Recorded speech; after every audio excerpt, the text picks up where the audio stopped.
What's up, everybody? Welcome back to Yo, another episode of the Cookout here on Certified yes, sir. Gumbo. What's up? Joining us today, we got P Rich, we got JBM. Hosting as always is Imani and myself, Coop. What's happening, people? What's going on? Good to see y'all again. I'm good. How are y'all? Good. Nobody's Oh, I had to put that on Do Not Disturb. I'm doing pretty good today. We made some pizza dough today for the first time. Did a Oh, word. pizza too, or early V-Day experimentation. Went to the Italian store, got all Italian ingredients, prepared the dough, gonna let that sit for 24 hours, and tomorrow we'll make the pizza. Nice. Can we see the results on social media? Probably not for me. I don't post like that on social. Got you. Can we Post get it up in the Discord? I was about to say, can we get a drop in the Discord? Good or bad? Let's see it. Yeah, I'll put it in the Discord. All right, No, bet. come on now. Don't be stingy now. Share a slice. What's going on? How are you, P Rich? Good. Busy week. Dude, I mean, like, I don't know what's going on, but it's bumping over here for us in terms of production and filming commercials. I mean, I am literally booked all the way until probably March, the third week of March. Like, I just have stuff just every week. Nice. Like, Good. Life is good. Yeah. That's So a good problem. Yeah. Cool. What's going on with you? Hey, man, maxing and relaxing as always, trying to stay stress-free as much as possible. But life things happen. We got bad weather and all type of craziness going on in the world. But a good note, Yeah. we had Judas and the Black Messiah. Watch that today. That was wonderful. That's the best thing I've seen in 2021 thus far. Like hands down. I agree with that. Yeah. It was. Yeah. I was telling my girlfriend. I was like, man, that might be that's probably going to be my favorite movie of the year. I think it was just like the year when Last Black Man in San Francisco came out, and that was just like my favorite movie of the year. Like it was just like, Yeah, I don't. It's hard. I don't think there's anything personally for me that would top this movie either. In this year, like I think there will be some, of course, other great movies to come out, but I don't think I can put anything over this film. Yeah, that powerful. Yeah, it was that good. I know before I watched Black Messiah, Judas and the Black Messiah, I watched Malcolm and Marie. And after watching Malcolm and Marie, I was like, wow, this is a great performance. This is a great movie. And then I watched Judas and the Black Messiah. I'm like, wow, this is a great performance. This is a great movie. Just back to back. And so both of those are like up there for me. So I wouldn't put one above the other. I saw them back to back, but I was like, after Malcolm and Marie, I was like, man, that was a lot. That was stressful. It was, a lot to think about. And then I watched Judas and the Black Messiah. I was like, man, I shouldn't have watched those on the same day. It was a little heavy. But I definitely agree. I would say Judas and the Black Messiah was so good. I would watch it again. Like usually films like this, that end this way, I'm not really interested in reliving that pain again. But this was so beautiful. I mean, if it weren't for the Snyder cut, I'd watch it tomorrow. Yeah. All right. Yeah, for sure. Yeah, I mean, I feel the same way. Like this does have replay value for me. I replayed some today. I went back and watched all his speeches. Still got chills every time I watch the speech. I get chills. I went back and replayed the poem his wife read aloud toward like the last act. That was a dope. That was a dope sequence. It's such the dialogue is so powerful, and not the speeches are like on a whole nother level, but like even the dialogue and the performances in general from top to bottom were spectacular. And we'll dedicate the last hour to our breakdown discussion of that film, because that's the premier topic for tonight. We don't have a community discussion other than that, correct? It was between Malcolm and Marie, that and a little bit of excitement for Snyder Cut coming out at midnight. I mean, we could probably talk about it all if we can fit it. Who knows? Yeah. We'll talk about it all. But I was anticipating, like I said, like this is going to be. There's a lot to break down and discuss with this film, and I'm looking forward to it. Also, by the way, We'll probably have a review for the Snyder Cut on Monday because once it's like a 4.5 hour film, so we're not gonna do that tomorrow. Hold on. The movie's dropping tonight? The The movie movie's dropping on the 14th. Yeah. they just decided to move it up to tomorrow. What? Yeah. I thought what? I thought they were releasing a trailer to Hello. No, Nah, it's dropping. I was like, why do they keep talking about the movies coming out? It's like it doesn't come out until March. What are they talking about? They releasing the whole movie tomorrow? They're putting it out tomorrow. I did not know that. They were like, "Yo, you ain't got no Valentine's Day plans?" Oh man, we got that changes the whole game for me. Did Yeah, tell Griffin like, hey, Griffin, I don't know about that. I'm about to watch Lord of the Rings extended versions again. It's just like I think primarily they don't want to lose those subscribers they picked up from Wonder Woman, which is why I think is driving they're moving up the release date from March to February. Well, I think they want to compete with because Kong's coming out next month, and then like I think also they don't want to compete with that Falcon and the Winter Soldier stuff coming out too, right around that same time. Yeah, because Marvel's doing numbers right now. Like Marvel, Disney, and Disney is like they backed out of that, huh? They said, look, we need to pivot. Yeah. They've got to do something because Disney Plus is making a lot of headway, bro. Disney Plus is starting to steamroll a lot of competition. Like it's just coming out week after week. It's like they're not even taking a break. It's just going to be like as soon as WandaVision ends. Yeah, well, next week. They had Disney Plus had 86 million. They hit 86 million subscribers. What was that? Mid-December when they had the Investor Day. Mm-hmm. They hit 95 million January 2nd. Oh, when so that does not. Nah, that was before WandaVision came out. So that doesn't include the numbers that they picked up from WandaVision. So they're probably over 100 million subscribers right now. Oh wow! And that's going to increase with because they've got Falcon and the Winter Soldier coming out. Black Widow is going to probably they're saying it's going to hit theaters. We'll see about that. Yeah. You've got the Bad Batch with Star Wars coming out. You got the Kenobi series coming out at the end of the year. Like Kenobi official? It's like I'm sorry, Ahsoka and the Book of Boba are coming out this year. Dog, I mean, like if they can keep it up to where every week we getting something new, like regardless, it's just like if it's just one episode or whatever, and it's just leaves us like if we're getting 52 weeks of just new content, I am game with that. For them. Yeah, I mean, we had a lull in like Marvel content last year because of COVID. Like a lot of things got pushed out, so a lot of stuff is going to happen this year, and a lot of it is going to end up on Disney Plus. So that's going to be great for them, and we'll see. How WandaVision continues. It's picked up a lot of momentum and steam with the fan base and with casual fans and audiences over the last few episodes. So. I'm anticipating that the season finale is going to be quite a spectacle, and I don't anticipate them losing any buzz. I think the momentum is going to continue into the year, and I think that HBO Max being such behind the ball even before all this happened, they can't just let months go by without another top release. So we talk about it.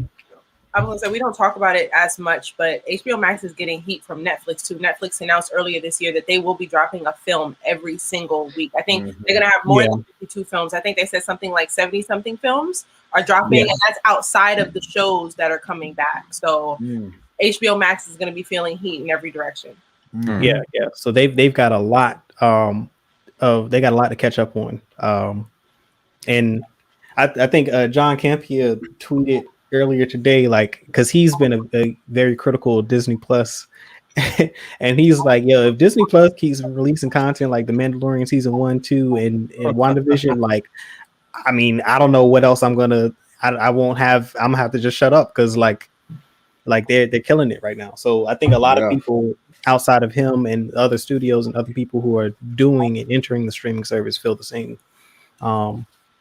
And then just imagine when they add Star and Hulu to Disney Plus, like Hulu's already in there, but Star is like with the FX properties and all of that, like, man, come on. Like they're going to be a well-rounded streaming service, like at that point, because they're going to have something for everybody. Now, do you guys?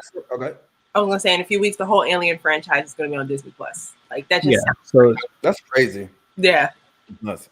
Do you guys see WandaVision being a multi-season thing? Like even after it fast, like it can, like there's like some like there's just an adventures of, you know what I mean, or like some type of like how Book of Boba at the end, it was like they will return in Book of Boba, or like you know They might do a Wanda. spin-off. spin-offs, yes, but this Yeah. this is supposed to be a one-off series. Yeah. All it's supposed to do is be the foundation for phase Season. 4 and 5. So all the Marvel shows that are coming out this year, Loki, all those are just strictly one season, and then we're gonna move into the Mrs. Marvel, She-Hulk, and all those type of things. I don't I know. don't know about Loki. Loki could actually have multiple seasons. What about Falcon? You thinking? That's a movie that's been broken up into several parts. If they want to do a Falcon, same with WandaVision too. Yeah, if they want to do a Falcon and the Winter Soldier 2, then technically, but it's not a show. It's just a film that they've broken up into 6 parts. Yeah. It's the same thing with WandaVision. Like they were originally WandaVision and Falcon and the Winter Soldier were originally scripted as movies. And then, through the development process, they realized like, there's a lot to unpack in here. Let's pivot this more towards a series for Disney Plus and just do like a mini series, like a one-off, where we can get the content and the an accurate portrayal of the story that we're trying to convey in a proper format and let it breathe. Because I think imagine them trying to do WandaVision in a movie like this, it would have flopped. Like it would have flopped for sure. I've liked it. They would have told a completely different story of WandaVision if it was a theatrical release. Yeah. It could have still been a good movie, I feel like. But it depends. You're right. I think they would have truly, they would have. It probably was a different story that they had in mind for the film, but I think that this format works because it's giving us weekly content. You know what I'm saying? Like, especially with the COVID stuff and like everything not being able to be released theatrically, and we won't be able to have a theatrical experience for a while. Like, this is the perfect remedy for that. And Shang-Chi, I forgot about that too. I keep forgetting about Shang-Chi, but that's all. You go down the list. I got it out. Oh yeah. If you want to run that down. This is just for Disney Plus shows, Marvel shows. We have WandaVision, Falcon and the Winter Soldier, Loki, What If, Miss Marvel, Hawkeye, She-Hulk, Moon Knight, Secret Invasion, which is the Skrull show, Ironheart, Armor Wars, Guardians of the Galaxy. They're gonna have a holiday special, and then I Am Baby Groot, or I Am Groot, which is a Baby Groot show. A Baby Groot show. That was at the end. The Guardians of the Galaxy holiday special is gonna come out whichever holiday before the Guardians of the Galaxy film comes out, and I believe we can expect I Am Baby Groot to come out after the film. Okay. I thought the new Guardians of the Galaxy was the new Thor movie. I thought they were kind of mixing those two movies together. No, there's a third Guardians movie, and then Thor: Love and Thunder has 80s theme to it. I think so. I think we can expect. I think I've seen some screenshots with Thor with like a mullet. So yeah, like the costumes. I wonder if there's a connection to Wonder Woman 84. Yeah. He's gonna lose weight. He's gonna slim back down to his original, pristine Thor self. I think we can expect to see Guardians of the Galaxy in Thor: Love and Thunder, and we can probably expect to see Thor himself in. Oh yeah. The Guardians are definitely they're starring in Love and Thunder. They're co-stars. Yeah. So they're going to be featured prominently, and I think we're going to have like another crazy adventure like what we had with Ragnarok's, but with the Guardians. And so like I think they're going to resolve that little issue conflict with that he and what's his name? Star-Lord. Star-Lord we're having at the end of Endgame. That will be probably addressed in the movie. Then we get Lady Thor with Natalie Portman. And I think Beta Ray Bill may pop up also. That's gonna be dope to see how they do that makeup, it's probably got to be CGI, but that's gonna be cool.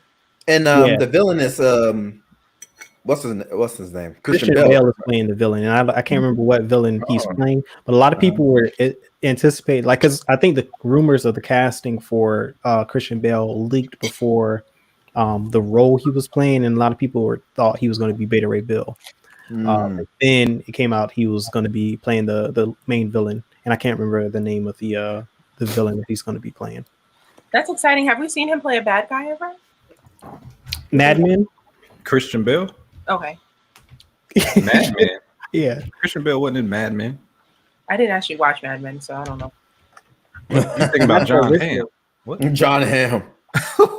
He was American Psycho. Yeah, he's American Psycho. Yeah, that's what I meant. Yeah. Yeah. Wow. Yeah. American Psycho. Hold up, real quick. What everybody bring to the cookout tonight? What y'all eating and drinking on? Water. Coffee. Pizza and salad. Pizza and salad. Okay. Water, coffee, pizza, salad. Right. I got some chicken pasta and our usual sponsorship, Adrenaline Shock. You mean your usual sponsor? I see Coop got a candle front and center. Everybody just putting, I must be his. Oh yeah. You know what I'm saying? Tuscany. What's that? Cranberry vanilla? No, this is vanilla cinnamon. No, it's vanilla brulee. Cinnamon vanilla brulee. Oh, yeah. Smells lovely too. It's a great candle. Slow burn. It's good. Fills up like the entire apartment too. Like it's a very aromatic candle. It's good brand. All right. Like it. Highly recommended. You know what? I'm about to start. Who I got? Shout out to HBCU Pride Nation. Shout out to HBCU Pride. Black business. What else I got on that's black? These earrings black owned. I believe the company is called 77. Shout out to Ashby for this purchase. What else I got in here? Shout out to What we put that on? What we put that on? What we put what on? We put it on 1891. Period. Shout out to Got to Be Glued, not to be mistaken with Gorilla Glue. We out here. Did I hear about the dude who put the Gorilla Glue on his lips or some crap like that?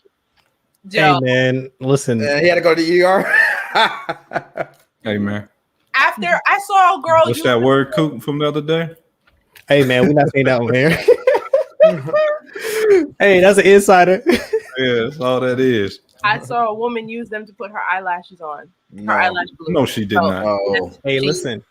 No. So, as I get older, I realize why the Jedi went into hiding. I get it. I start to understand. This is a certain point. Society reaches a point where you just like, you know what? I'm gonna let y'all have that. I feel like there's stuff something in the water that just makes certain areas act a certain way. You know what? I would agree with you if those people weren't everywhere. They're everywhere. Water I'm drinking is fine. Water is everywhere. You're right. So why is it on? I drink water. I drink like water that X-gene thing. It only activates in some people. I drink. That's some people who drink that tap water. I had that filter. Water. I drink water and coffee on the regular. I got none of these problems. None of them. All I'll say, reading is fundamental, guys. I think we can all agree on that. Reading is fundamental. Child development is very important. And the only thing for likes is you need to reevaluate yourself if you're just trying to get popular for one viral thing. Yo, that's the goal. Yo, not everything belongs on the internet. Tell these people. Gorilla Glue Girl, I will say she made the right decision by making that TikTok, because had she not made that TikTok, she would still have a head of glue, right? So she kind of did the best thing for herself. But everybody else who has watched her video and decided, yo, I'm gonna try that. Something up here. That's what I'm saying. Hey, that's just it's clout chasing. It's clout chasing. That stuff that's stupid. But that is stupid. That just goes to show you, though. Those are the same people who believe that QAnon. See, here's the thing, though. She did that like out of ignorance. You know what I'm saying? At the end of the day, that was ignorance. Like the people that came behind her and started putting Gorilla Glue on everything, like you're stupid. Yeah. But they were all like, she's faking it. No, I guarantee Gorilla Glue is not that strong. And then they went, what'd they do? They did put it. on his lips. Yeah, but that's just plain. That's just flat out stupidity. I can give her ignorance I can give that the cause of her situation. Yeah. I can totally buy that. But everyone else that came in after and started doing all that craziness, like you're foolishness. And I know that hospital bill not looking too good too for those people came up after us. I know it ain't worth the dog. They ain't got no money. They got no money after that. They ain't get That flown anywhere. Like, she got her basically her hospital bill paid for through GoFundMe, which No, the doctor did it for free. He flew her out there. Yeah, $12,500 operation. Hey, she still had that GoFundMe though. She better start a business, a wig line. But I'm not even trying to be funny. I'm being optimistic. Turn that crown upside down. Start you a business, and she gets her own hair. People will buy it. Right? She'll be able to look good and make some money. People are clearly supporting her. She can turn that around. Everybody else, that would be a true American story right there. How to make it in America. Future of our nation. Do some stupid stuff and record it. Future of isn't she like 40 something? Go there.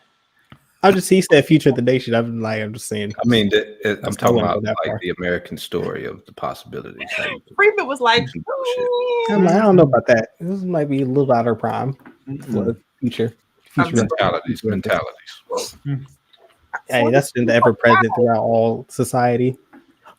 It's going to be there. It's never going to go away.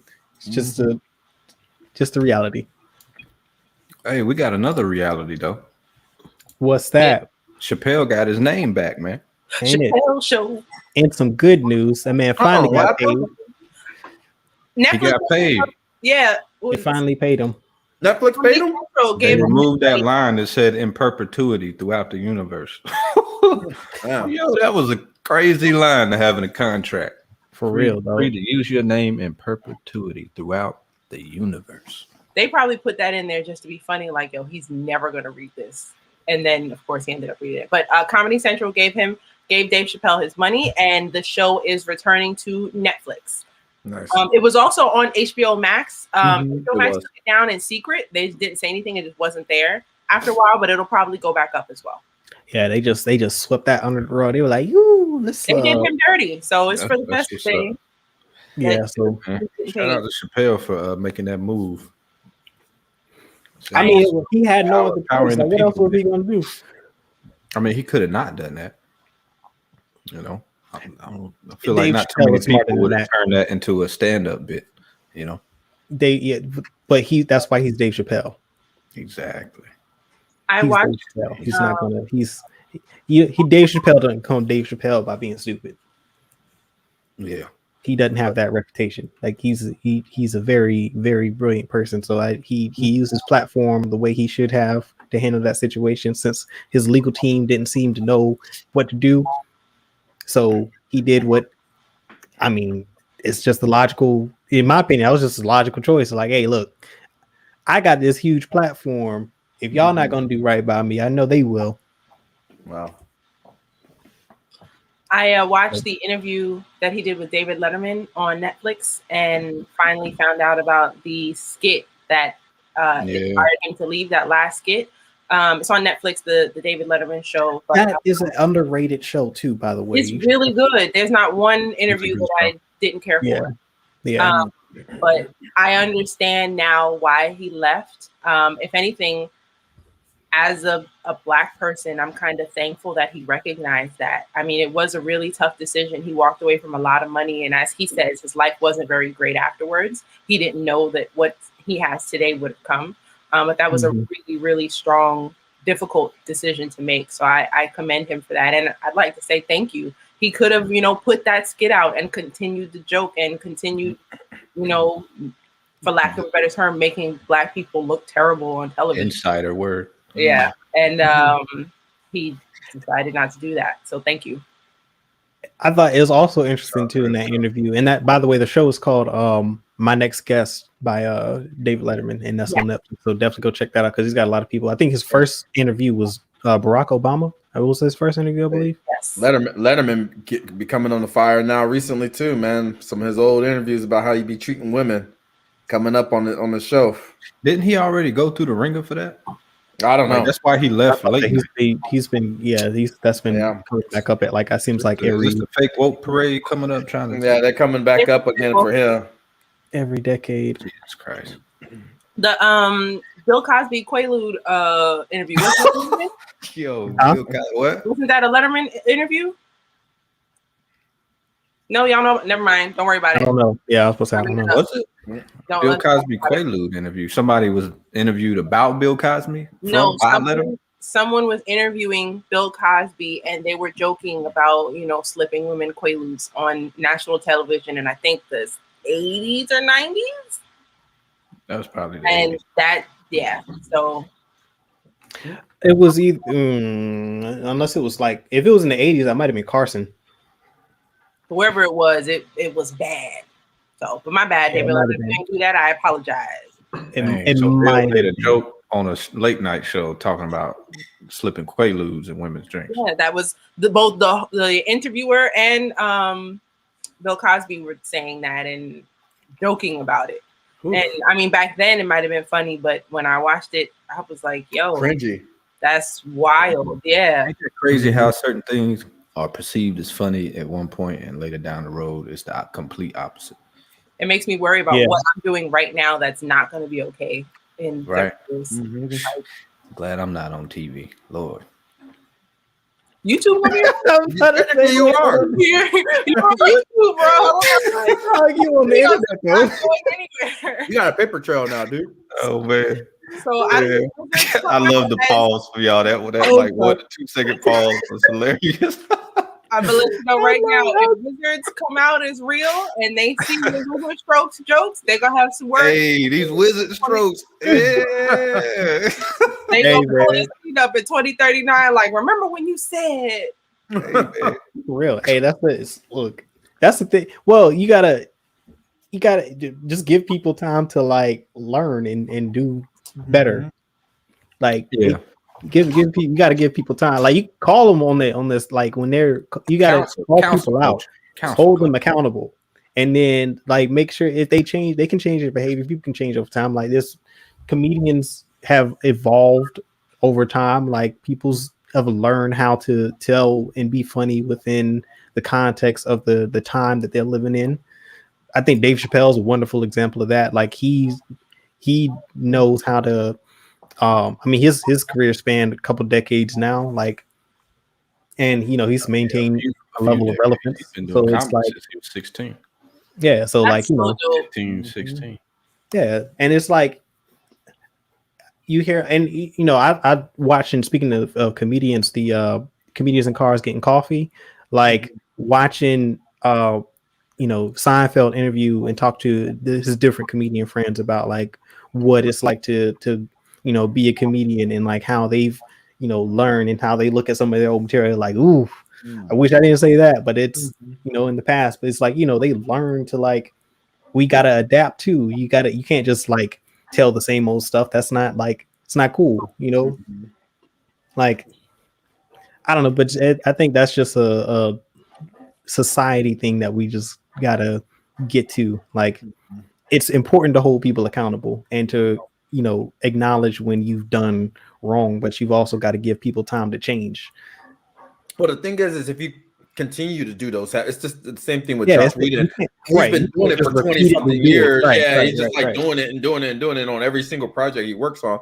It's the same thing with Weinstein. It was just like he just kept doing it. You know what I mean? If it was like, oh, he did it back in the day. I mean, I'm not saying it's right still, but you know what I mean? He just kept doing it and doing it and doing it and doing it and doing it. And then people finally just like, dude, everybody knows about this. Why hasn't he been like outed? You know what I mean?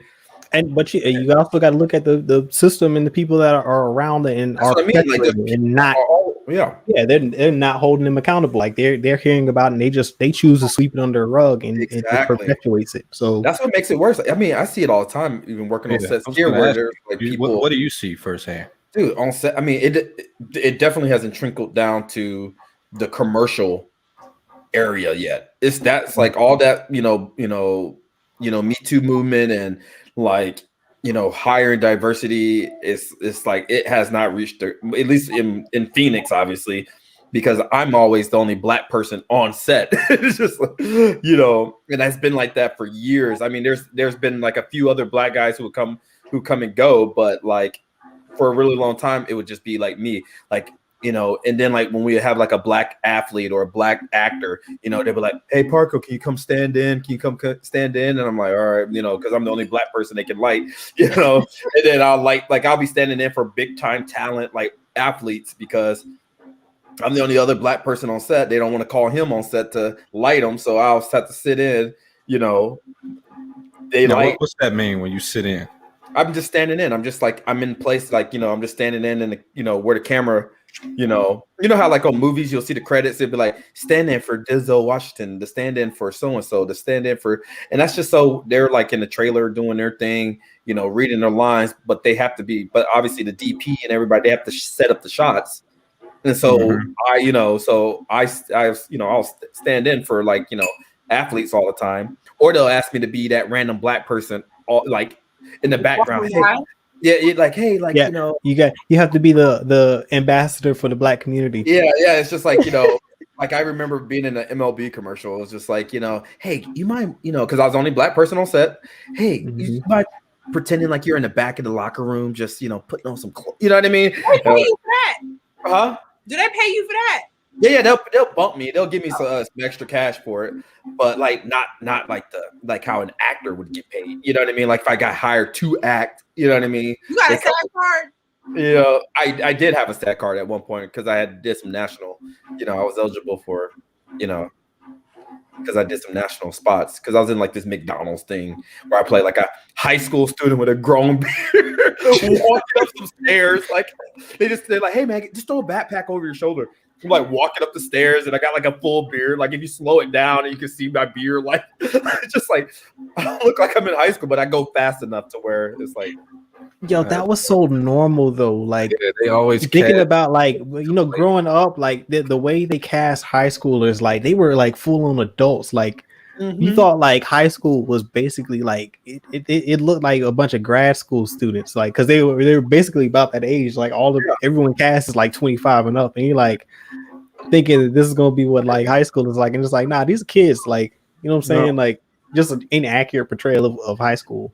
Yeah, totally inaccurate. The first Spider-Man film is great for that. Yeah. They're just like adults. It's like, bro, these are grown humans. Like, like these are full on adults. Like same age as the teachers. Right. Like it's crazy. It's crazy. Y'all hear that drumming right now? That's the rain outside. That's the rain. Wow, yo, you sound like NC State drumline. It's the people beat. Play the people beat. Oh man. All right, what else? Man, who got in the comments? Mrs. Cooper, what's going on? Mom, what's up? My mom's in the chat. What's up? Auntie from Durham. Hey, OHH was happening. Bull I was City. in Durham today. Picked up some waffles from Big C Waffles in Durham. Ooh. Hey man, according Black to the Durham waffles. locals, y'all are saying Durham wrong. Hey, I'm How from we the gonna borough, say it? so Durham. Durham. Nah, it's like Durham. The H, you don't pronounce the H. The H, you drop the H, is silent. Durham. SOHH checking it from Durham. Durham. Durham. Durham. Durham. Not from Durham, are you? Daddy Yoga telling us to bring the joy. We are trying. It was definitely a rough day out there for the people. Word. Shout out to the Dermites. Hey. The Durham. Whoa, buddy. Termites. Oh, that's what they supposed to say that. Hey. Why? Hey, all Coop said the that. people from Durham I know don't like that word. Oh, my bad. That's gonna be with you forever now. Internet has it. Bull City, my fault. That's real. I thought Can't apologize. I didn't know it was an insult. A lot of people said that. No, I cut this clip and post it on I Instagram. apologize. I did not mean to offend. No. You said what? What's up? I cut this clip and put it on Instagram. Oh, I don't know. I mean, do a yes or no questionnaire on it. Do a little something. Something. Yeah, man. But some more good news though. What Cinderella on Disney Plus, right? Not just any Cinderella. Not The just most any. important Cinderella that was ever made. And which Have one y'all is that? seen it? This the Brandy and Whitney Houston Cinderella. The Yeah. Cinderella where seen- a black queen and a white king had a Filipino prince. Okay. I've seen each version of Cinderella at once in my life. So yes, I've seen it. I I watched saw it it. when it released on TV that night back in 90, whatever it was. Impossible. So I say it's but Chanel. See, like, shout out to Chanel and Ken, but Chanel and Ken is the only reason why I watch anything Disney related because they would. Basically, they were my sisters. So yes, I had to. Yeah, shout I out was to the middle one in between. Ken being the youngest, I'm in the middle, and Chanel being a year older than me. So that's I was present for the viewing of those movies. I heard that there was beef between Disney and stuff, and that's why this film, I don't believe there was a soundtrack release because of problems, and that's why it hasn't been able to stream anywhere. This is the first time that it's streamable for years. If you didn't catch it on VHS, then you weren't watching this movie. Definitely, yeah, we definitely had it on. Well, yeah, they had it on VHS. I saw it on VHS. Y'all got the towers of VHS. Yeah, like we had the towers back in the day, but I didn't own it. That was like I said, I watched that at Aunt Science house. I'm excited for it. I think you know what? I was saying earlier that I wanted to stay up and watch the Snyder cut because I watched Judas and the Black Messiah today. I watched Malcolm and Marie today, and it brought me down. But I think I could end my night with that. I should watch that. Mm-hmm. That'll make Hey. So what time is that the Snyder cut releasing, like midnight Eastern, or is that like double check? That's a good question. I don't know. See, Disney releases their new stuff at 3 a.m. Eastern, which is midnight on the West Coast. So if it's a West Coast midnight, which I mean, we're not that far behind. It'll be like it's like 1 o'clock. No, Pacific 3 is like Pacific For us, time it's would 1 be o'clock. On the for West y'all. Coast. Oh yeah, because I'm in Arizona. So Yeah, you're in Arizona. You're in Mountain Time, I think, right? You're Mountain. So yeah, so they release it at midnight Pacific, which would be 3 a.m. Eastern. Okay. That's what Disney has been doing. I don't know. Netflix usually just drops at midnight. Well, I Eastern. hope they So do. it varies. It varies between the streaming services and platforms. Man, you guys gonna stay up 4 hours? You watch that? I'm not staying up tonight to watch that. I'll probably, if I get up early enough in the That's 4 morning. hours, man. I'm gonna watch that tomorrow, and we'll talk about it on Monday. But I'm not watching that, man. Like I want some things happening that day when I'm watching it. But Dude, you guys blew my mind. I did not know that was coming out tomorrow. Look, I don't have high hopes for the movie in general. Like it wasn't one that I enjoyed when it was initially released. Yeah. So everything I've seen, it seems like it's gonna feel like a different movie. Like the tone, like I'm not judging off the trailers because the trailers for Justice League were like not terrible. They said the trailers come out. The trailer. Wait, I think it is the trailer. I thought they said the trailer. What? I think it's the trailer, guys. I was like, guys, I don't know about this. Okay, so maybe it was the trailer. Yeah, because it was like, guys, Bamboo, run amok. How do you think I feel? I was planning my day around this. unless they changed it, unless they're just like, hey, yeah, because look at it, like February 12th, on the goal line, trailer drops the 14th. Why do we need this much announcement for a trailer for that's ridiculous. of a movie that's already coming out? Y'all got to read the details, the fine line. Dog, I could have sworn I saw the detail. They were promoting this like it was the release of the film on the 14th. Yeah, because Zack Snyder said it was on the trailer was going to drop. He says trailer drop the 14th. Oh well, apologize for that misinformation. So I was anticipating. Well, that's good. But then after that, he just started promoting. Then he just started saying like on February 11th, he was just like in 3 days, Zack Snyder's cut. That's all he's saying. He ain't saying nothing about. Okay. Oh, here it is. Yeah, official trailer at the end. Yeah, official trailer. This is madness. I'm upset. Why did he get us so hyped for a trailer? JB, people in the chat want to know the waffle spot in Durham. Can you type it in the comments so they can get there? Yeah, Big C Waffles. Big C waffles. Big C waffles. Well, And shout out to Dame's waffles too. That's in yeah, shout out to Dames in Greensboro. Oh, I missed that. The You know what I miss? sweet potato waffle. Oh. I miss some Yum Yums, dog. That's what I miss going to. I miss going to Yum Yums, dog, and getting some ice cream and some lemon custard and some hot dogs. Yeah, Yum Yums was a Greensboro staple. Dude, I heard somebody ran into the building. They did. Like they gonna run into the building. Yeah, run it. College kid drunk, something like that. I remember hearing about that. They fixed that real quick though. Yeah, it wouldn't. Yeah, can't have Yum Yums down like that. Go in there, give me a cherry cola, cheer wine, 2 chili dogs, lemon custard. Before Yum Yums, well, not before. Like there was also a dessert spot called Mayberry's, and I want to say off of High Point Road. Hey, no, Gate City Boulevard, big dog. Come on now. Yeah. Nah, ain't no High Point no more. True Greensboroians. Can I just say, I don't hear anything good about Gate City Boulevard on social media. Every time I go on Twitter and I see Gate City Boulevard in the tweet, it's gonna be some mess. Didn't a woman's car get stolen with a baby in it, and then the carjacker returned the car? But okay, Gate City Boulevard is like that's such a long street. It depends on what part of Gate City Boulevard you're on. You talking about Waffle House side? Or you talking about Cookout side? What do you think? Because it's like it literally goes. It extends from 40 East off the exit all the way to through downtown. Past UNCG. Yeah. Up to AM. Is there a safe spot of that street? It connects to Wendover. Like, what are you talking? It goes from 40 to Wendover. Like, that's like Gate City Boulevard is a safe street. It's Lee Street. No. It's not okay. Anything crazy. They just renamed Lee Street to Gate City Boulevard. Like, it's just like, come on now. Like, you guys been to Four Seasons recently? Nope.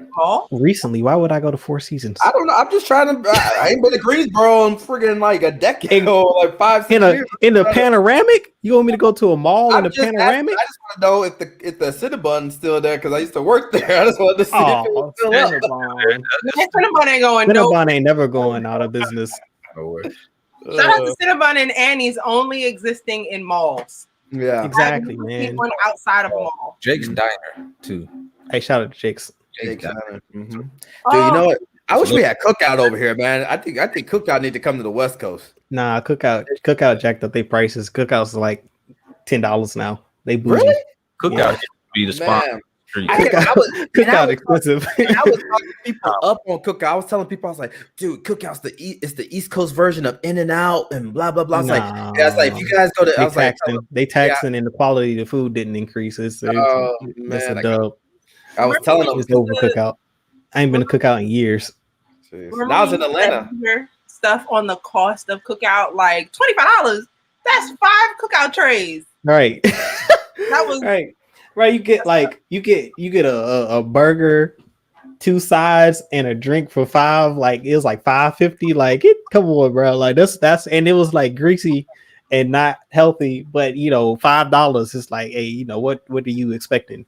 What were you saying, P. Rich? From a burger joint. Oh no, I was just saying that like I remember when I went out to work the Super Bowl. Julian knows I came out to work Super Bowl in Atlanta. I was very surprised to be like, when did Cookout come to Atlanta? It's in Georgia?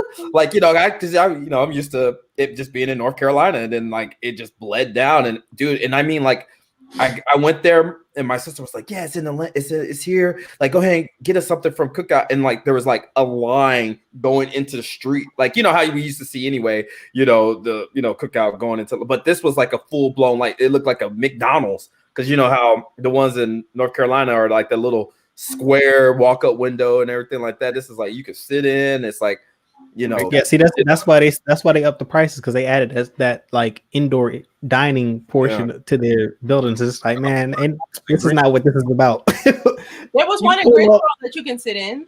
Yeah, but that's why the prices started going up because they changed all their stores to that. Dang. First Cookout, I believe I want to say is the Cookout on Randaman. Yeah. By that Wendy's, I don't know if the Wendy's still there. It's still there. Rest in peace. Miss Winter's still there. Oh yeah, Miss Winters ain't going nowhere. And that Waffle House up the street. Rest in peace. It's that Waffle House. Waffle House. Yeah. Waffle House up the street from Yeah. Now, See, because we used to always go to the one on off of Wendover, up near the is that Wendover? Yeah. Right. Random question: what is Inferno called now? Does anybody know? Yo, that's Is crazy. Inferno still open? There's no clubs open. All the clubs are shut down in Greensboro. Ain't no clubs open in Greensboro. I think Green Street is the only club that's open. I think. Nah, they got like club. I haven't been to a single club in Greece. The only place I went to, I think they lost their liquor license though, so it's not like I think they lost it right like before COVID. Hey. So I don't think there's any clubs. Like everything, it's just bars and I think hey, what's the Music City lost their liquor license and Music City been out of here. The liquor license is over. Music City been out of here. So I think it's a lot. Most of downtown is like bars now. That's just like, how many bars do you need? Cause like, come on. Hey man, that's the wave, man. Everybody is adopting the draft beers. Like every bar has like specialty brews and stuff. So like I don't know, it's just culture change, gentrification, culture changes, all that stuff. What was the name of the bar that had the pool tables in it with fish tacos? The fish tacos? I don't know. Jake's. Jake. Jake's Billy. Is that what you're talking about? Yeah. That's still open. That's never. Well, I won't say never, but that's gonna. And they had the heat lamps. You can sit outside. I know they busted. Yeah, with the porch. Yeah. No, the outdoor. Yeah, Jake's has been when they opened the outdoor dining. Jake's basically has been busy ever since. Business as usual. Yeah, like Jake's was always popping. Yeah, that's always like the spot to go to before you go downtown. Crazy. That was a nice little A&T sidebar. Shout out to Coach. Shout out to the T. And my mama left Greensboro. She was like, "I'm out of here. I'm going to Atlanta." Sold my childhood home. I was so mad. I was like, how you gonna sell my house? She's like, "Oh, that's my house. I bought the house." I was like, I grew up in it. My memories in there. Go buy it back, be rich. Oh man, I was mad. I told her to keep it. I was like, just keep it in the face. She's like, I don't want to be no landlord to nobody. I was like, whatever. And then she just went and moved to Atlanta. And she don't even live in Atlanta proper. She lives like 45 minutes outside of Atlanta. I was like, come on now. All right, what's next on the agenda? That Blade first look. I'm trying to pull it up right now. Blade has a first look? Yeah, I saw it on socials. First look, because I know I shared a post, but it was from like an artist. This is fake. Share it anyway. Just share it anyway. I'm sharing it. Hold on. We share that. We got to shout out the artist. Let me go to this page and. Oh man, we just spreading all type of misinformation on this stream today. I'm about to Zack Snyder out tomorrow. The trailer. I'm like, we're gonna have to fast forward to the Malcolm and Marie now. Goodness gracious, we had two topics on here. Okay, so that's not real. That's not real. Man, that's that's not a thing. I just thought y'all knew that was like a. I honestly I did. I didn't know there was confusion about this topic. I would have disputed this claim. The artist for that is Melvin Ronquo. I'll put it in the chat. Put it in the chat, please. And I'm going to tag him on Instagram because I already posted his photo. And shout out to the artist, y'all. But while we have it up, but while we're talking about it, are we hyped for Blade? What's up with that? Oh yeah, of course. Sure, yeah. Mahershala Ali playing Blade. Come on now, that's like a perfect casting. If outside of Wesley Snipes, like you can't cast better than that. Yeah. He's such a great actor. He's one of my favorite actors. Like that is exactly his personality type. That's exactly the type of he fits that role so well. Like goodness gracious. I was watching the interview with him and John David Washington, and I'm just sitting there looking at this dude. I'm like, bro, this man is Blade. It's crazy. Like his cadence, the way he speaks, like just the way, like his posture, like everything about him. He just embodies Blade. Like it's a perfect casting. Yeah. Yes, it is. You know, Perfect. I hope it's rated R. There's no way it's not going to be. There's no way it's not going to be rated R. Falcon and the Winter Soldier. Yeah, Falcon and Winter Soldier is rated R. There's no way Blade's not going to be rated That's R. rated R? Yeah, for language. Too many F-bombs. nice. Wow. Yeah, Deadpool. So They already announced that it, Deadpool guys. is going to be rated I R. want to So see y'all kids watching no Falcon and the Winter Soldier. I don't want to see no videos of your little 5-year-old telling on y'all. You can watch they can. Yeah, that's what I say. It's 5-year-olds right now on Call of Duty Warzone. Like, come on, Saying bad like, word, saying worse things. Morbius is currently not rated. Huh? Morbius is currently not rated. Also, so I mean, that's going to be rated R more than I likely. hope so. They said it's have a vampire film that's PG-13. Well, I mean, they said that Deadpool is going to be rated R when they do the version for the MCU. So I kind of figured that would open the door for Blade to be rated R, and Morbius. I just assumed once that announcement came out that Deadpool was coming in at an R rating, then yeah, of course Morbius is going to be rated R. So I thought it was TV 16. They changed it to TV 14. That's crazy. We gotta stop with this misinformation. So Morbius. Wait.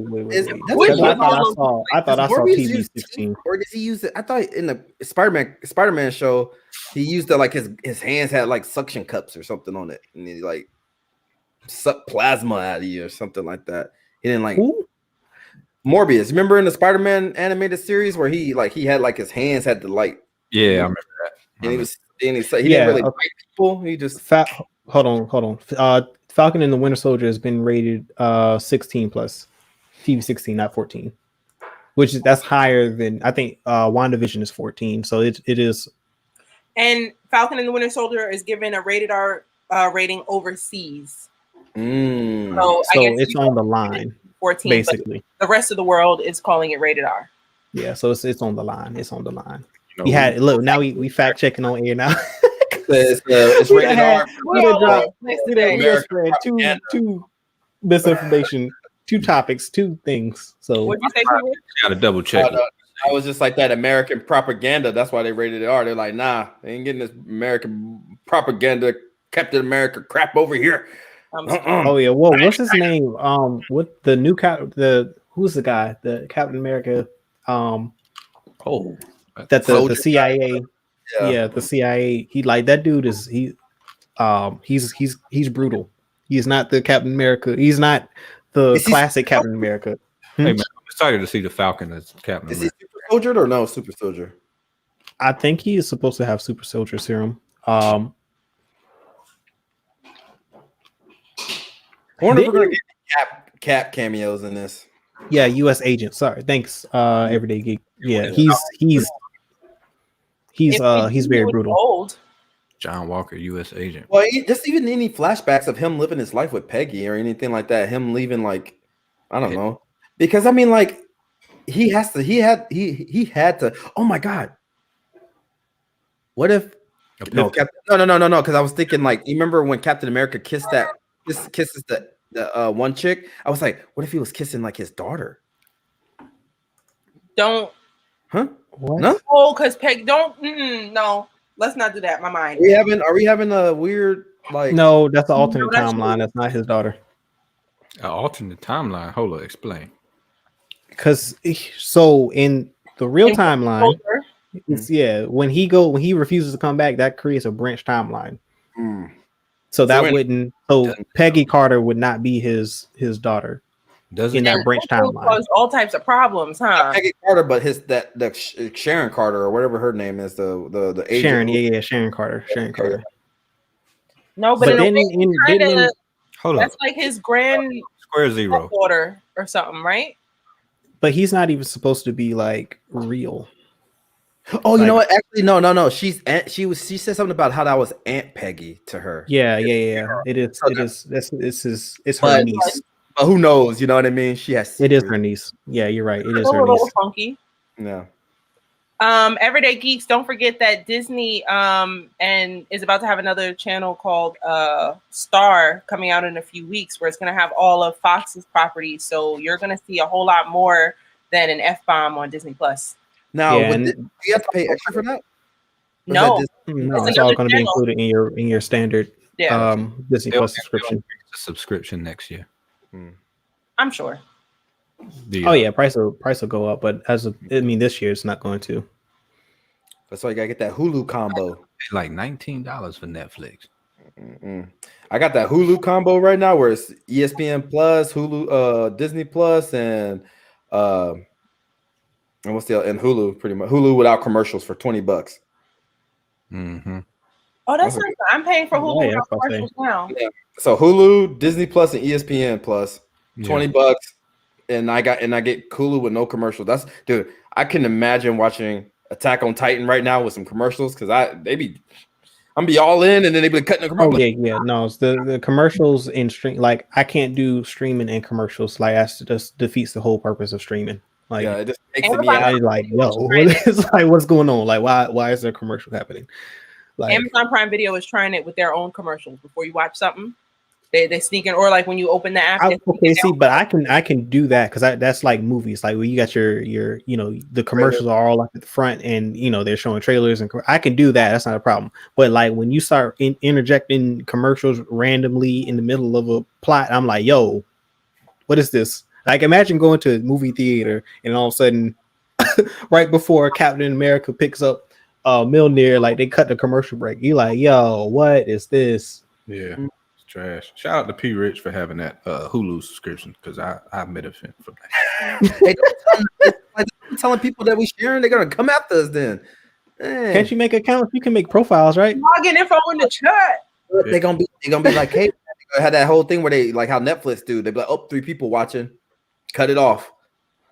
Then you got to pay. Like, I don't mind them having commercials like preceding the feature. Like, I don't mind that at all. Like, even on like a TV show, like an episode, if they wanted to have a commercial playing right before the episode starts, that wouldn't bother me. But it's once you start putting commercials inside of the actual feature, like now we've got problems. Yeah. Now we got problems, because like now what is the difference between this and TV? Like, this is why we got away from TV. Like, it's part of the reason why we got away from TV. That's why we're paying for it. You know what I mean? All right, like, because it's like I'm gonna just go back to cable. Like, yeah, you're gonna start allowing advertisers to generate whatever revenue you were. I'm like, we might as well just go back to like you said, go back to cable if I'm gonna do that. Hey man, I think that might be they gotta catch up.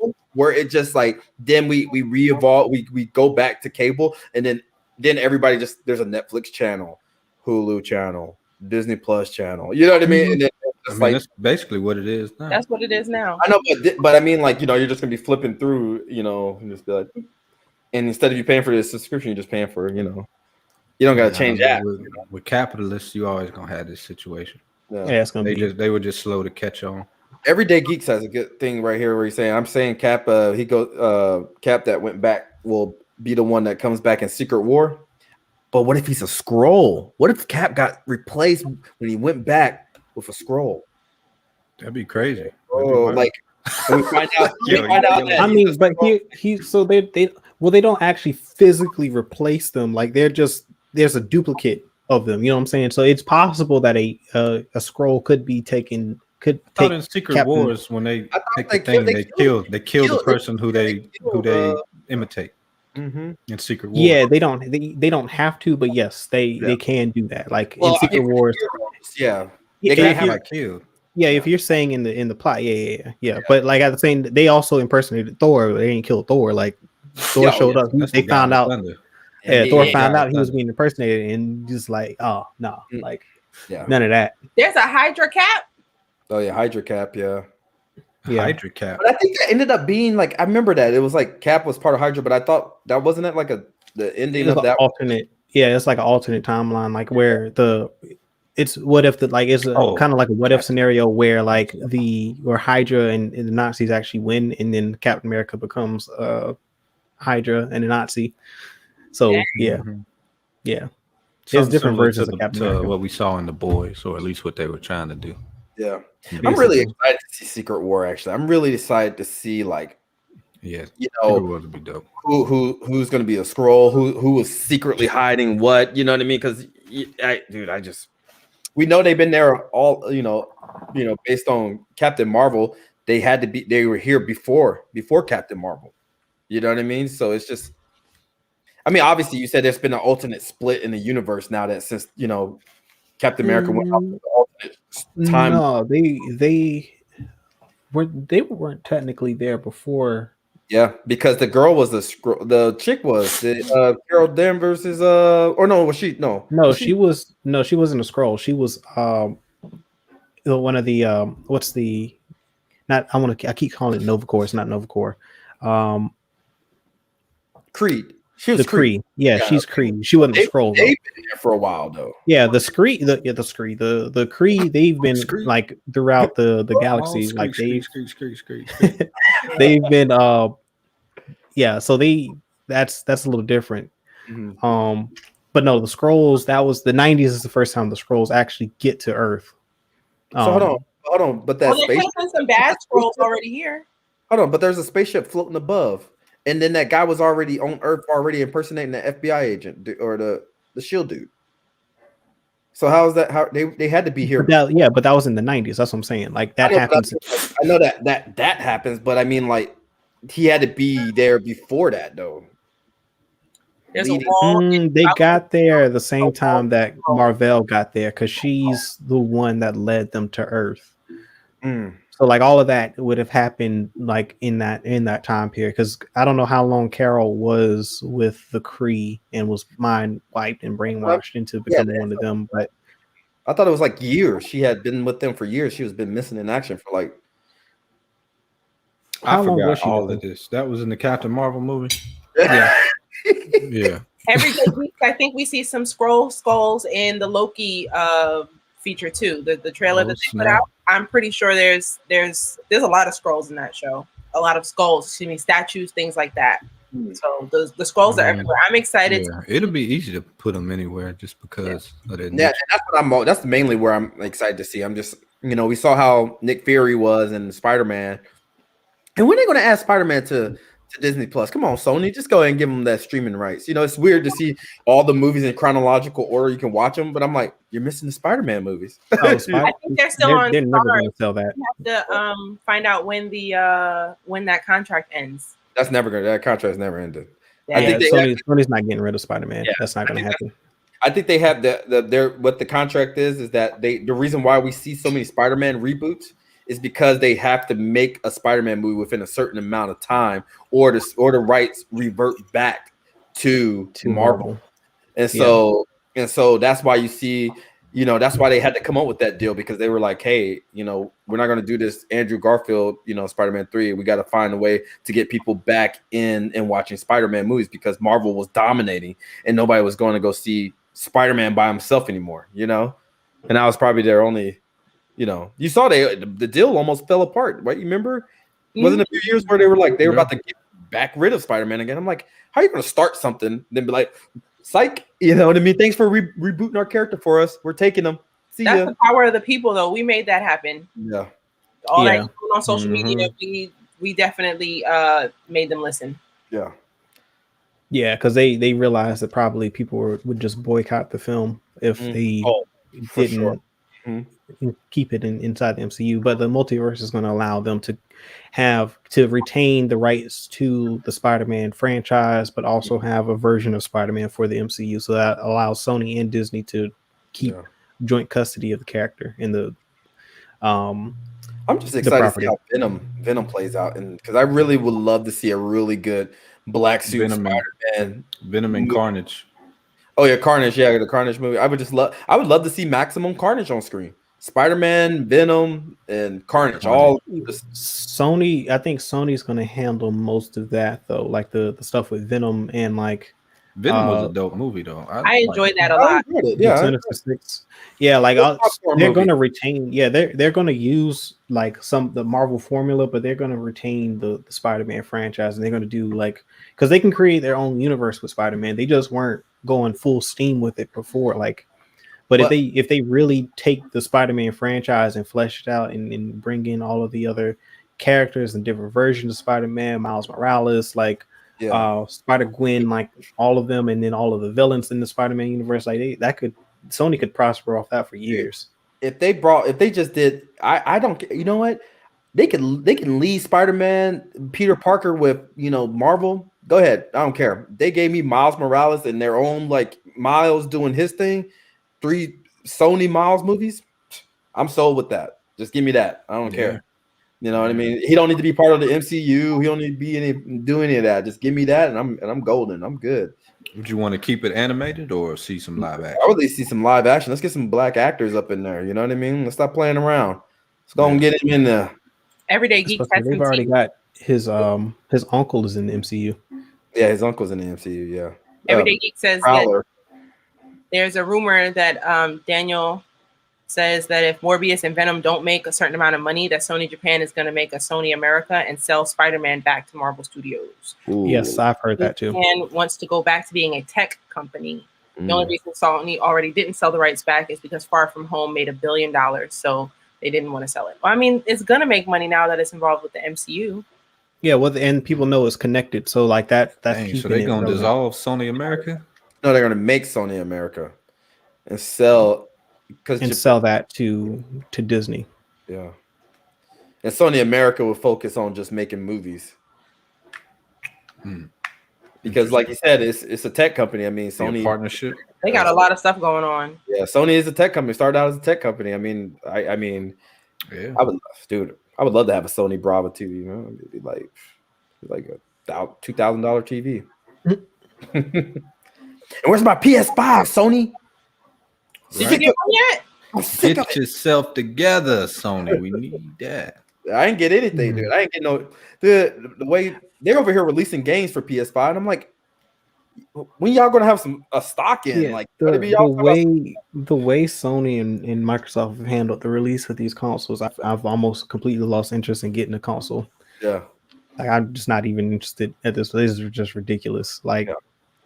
I stopped trying. I clearly, like, I see it all the time. I get notifications where they're just like, "Oh, Best Buy's having." I'm like, I ain't even tried anymore. I don't even care. I just wait. I'm just gonna wait until everybody gets it out of their system. I'll go back and try in like April. You know, when everybody's already got it, and they're, you know, and I'm just like, okay. I mean, by the time they figured out this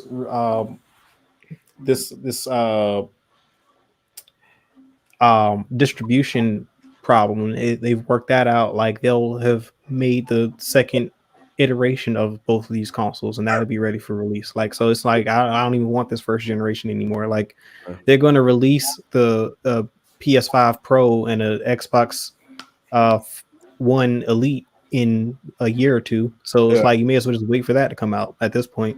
Yeah, I heard they were going to do like a hybrid version of like the Xbox Series X and the Xbox S. There was going to be like a middle ground one. What in the series? They always do that, supposed to be a middle ground? No. They were going to make it was just going to be this weird, like it was going to have the power of the X, but be all cloud based, like the S, and it was going to cost like. That's what they should have made the S, which is why I'm just like that was seems redundant. Like, That's what I heard. That's what I heard. I don't know. It doesn't make sense to hear any news about what else they want to do when people can't get the consoles they're already making. I know, right?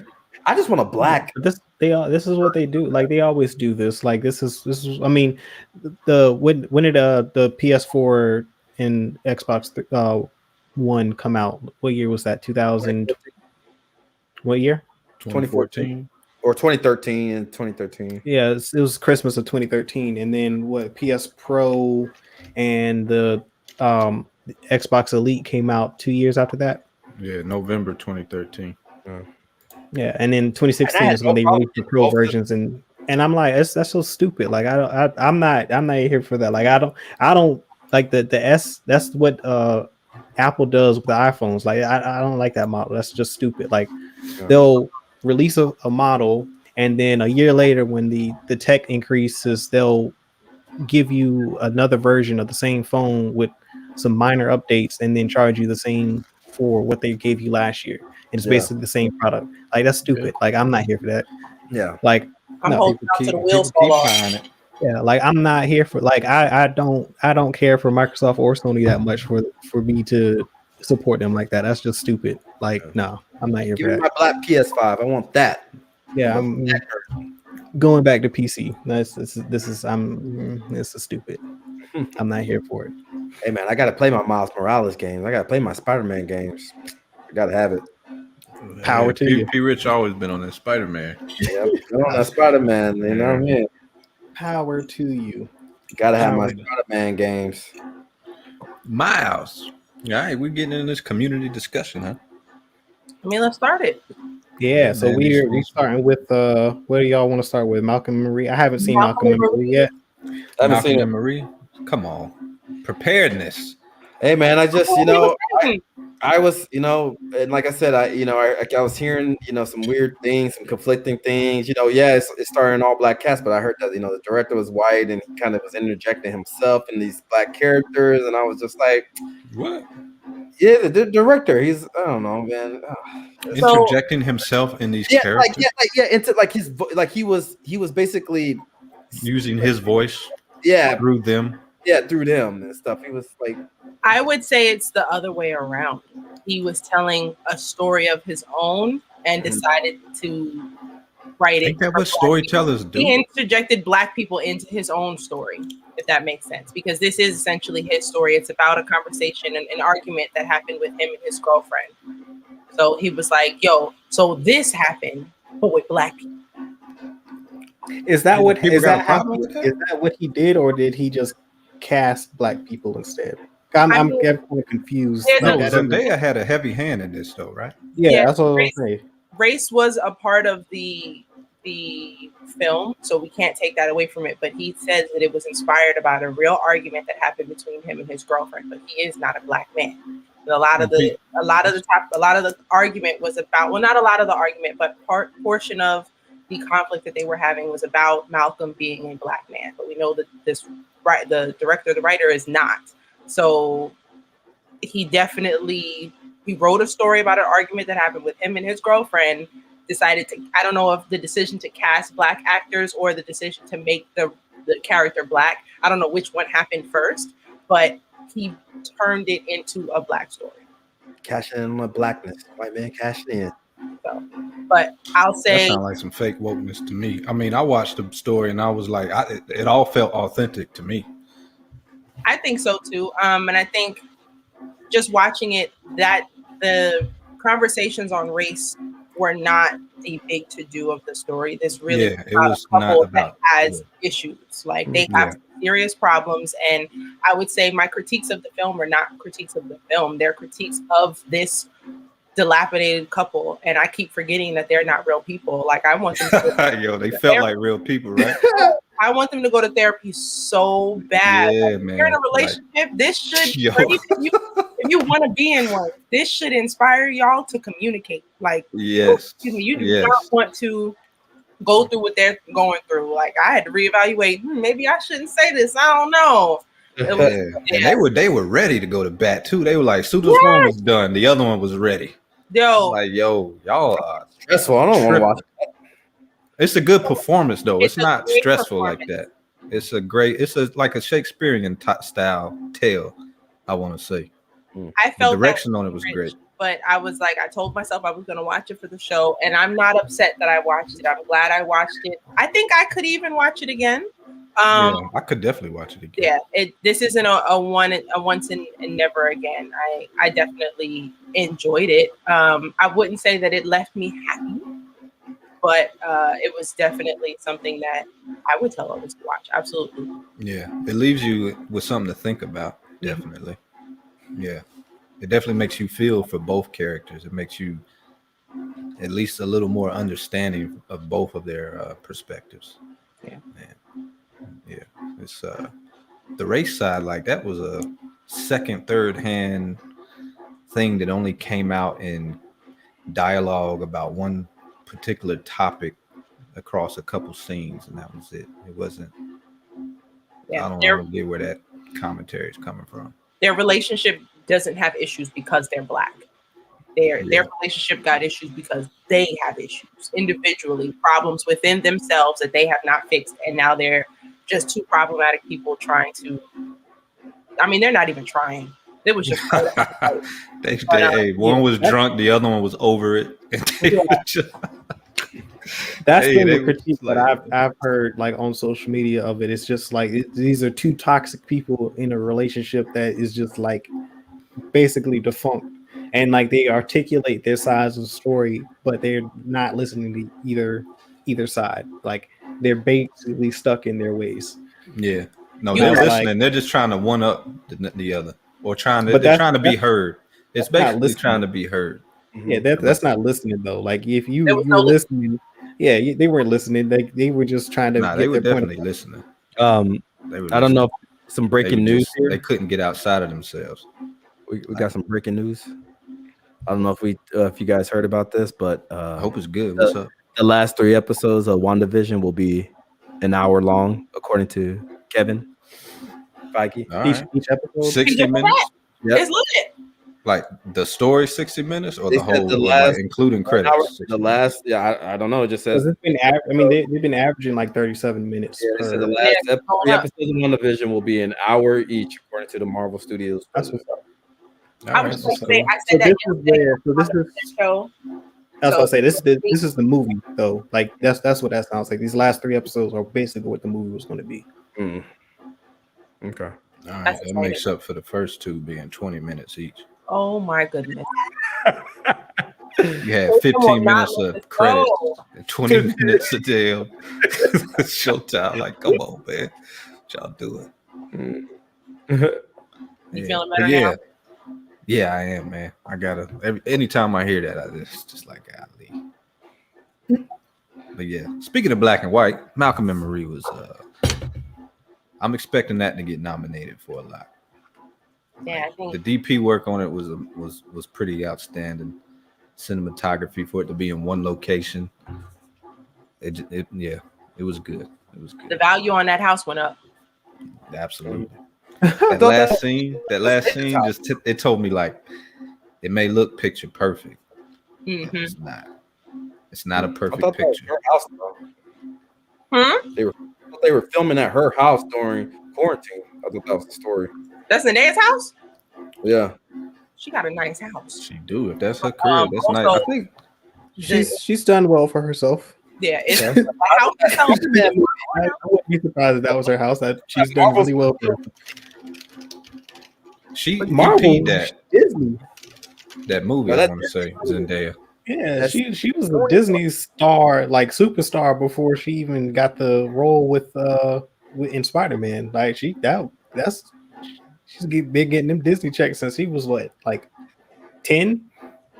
Was she a singer? She's a child. Yeah, she was a Disney child star. Like she's. Yeah. So Zendaya and John David Washington both produced that, along with Sam Livingston and 2 others. But John David Washington, his performance was out. I mean, like, both of them. Can I just say, if you close your eyes, he sounds just like his dad. In moments, yeah. There was one scene where he reminded me just like Denzel. He sounds a lot like his dad. Like I've heard every time I see him in an interview, I'm like, all I hear is Denzel. Yes. He laughs like his dad. It's like, yo, it's crazy, yo. Y'all gotta watch Malcolm and Marie, man. I can't believe y'all just sat out. I mean, it's just not a storyline that would pique my interest. I'll watch it though, but it's just not something.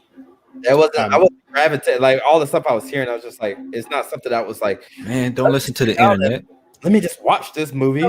It is like, I'm not saying not saying that the plot sounds bad. It's just not a plot that it would interest me. That's all. That's all I'm saying. I want to see a couple of them arguing. No. It sounds like a good film, but it's just not a type of film that I would watch. That's P. Rich and Coop. I said the same exact thing yesterday, and y'all posted like stories. My reviews are no different than anybody else's. I think you will enjoy this film. I truly think so. But definitely off top, it doesn't look like something that I would like, but I'm glad I saw it, not just to talk about it, but I'm glad I watched it. Like the dialogue they were having was like a very real dialogue. They were talking about real, like, y'all just gotta watch it. I don't want to give it away, but It has some valid point. Both sides are making valid points.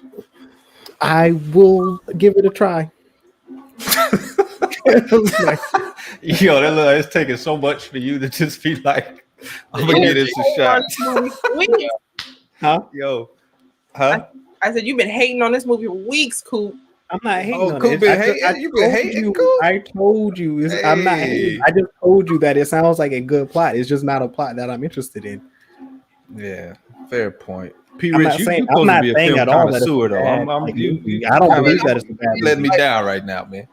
And I'm gonna watch it. I just, like I said, after hearing, I'm just like, man, that sounds stressful. I don't feel like listening to people argue. Black Man in San Francisco. If you watch that, you gotta watch Malcolm and Marie. I'm not I'm not gonna like a story about like relationship drama is not gonna get me out of bed. Like that's not gonna do it for me. Not to say like it won't be executed in a high quality fashion that's worthy of Oscar and Academy Award nomination, but it's just that's not a plot that interests me. So not hating on it at all. It's just I know where my interests lie, and that's just that's not in my wheelhouse. But I will definitely watch it. Yeah. Judas and the Black Messiah. Judas and I guess at least we all watched that one. Yes, because that one. This is definitely in my wheelhouse. Yeah, here we go. Let's get it cooking. Gumbo pot cooking now. I said it earlier. I'll say it again. I am excited to watch that for a second time. Like I really want to watch that again. Yeah, this is a household. This is a must see like film going. This is in this category of the Malcolm X movie by Spike Lee. Roots, like I put it in that. This is a very important piece of film that I think every Black household and in every American household should consume. The performances were spectacular. Daniel is Kaluuya. That man deserves his flowers because the performance he put on in this is spectacular. Especially one him being British, and if you've ever heard him in his like native like super accent, British. Oh my goodness, the fact that he pulls like the way he pulled off the Chicago accent, and that's like what Britons do though. They that's their wheelhouse. Their school is the acting schools that they go through, like goodness gracious, because when they go into character, man, they definitely become whoever they're playing. And the like intensity, you could feel his importance. Yes, the intensity. He had that practice with Widows. I don't know if you guys saw Widows, but he plays another Chicago and he just plays like. But that guy, he's got the signature though. His that head. I was talking about this on social on Twitter earlier.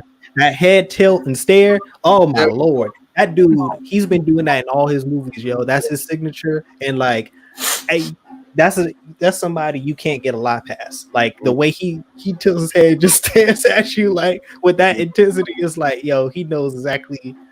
You not fooling this man. But that man had Robin Roberts giggling on national TV, and she ain't even straight. And then Queen is slim too. I mean, I haven't watched that yet, so I had to turn it off, but it wasn't because of his performance. But yeah, like it's a spectacular film. If you haven't watched it yet, I highly recommend you go watch this movie. It's what 2.5 hours? 2 hours. No, it's about 2 hours. It's also movies like this sometimes have dull moments. For this to be 2 solid hours, I watched it from beginning to end. There was not a moment that was dry to me. Like I can watch it from front to back over again with no issues. I was on my it was cut really well. Very well. Yeah. I will say that the story, Fred Hampton, the story, it was being shared by the rat. What's his name? What? Bill? Bill O'Neill.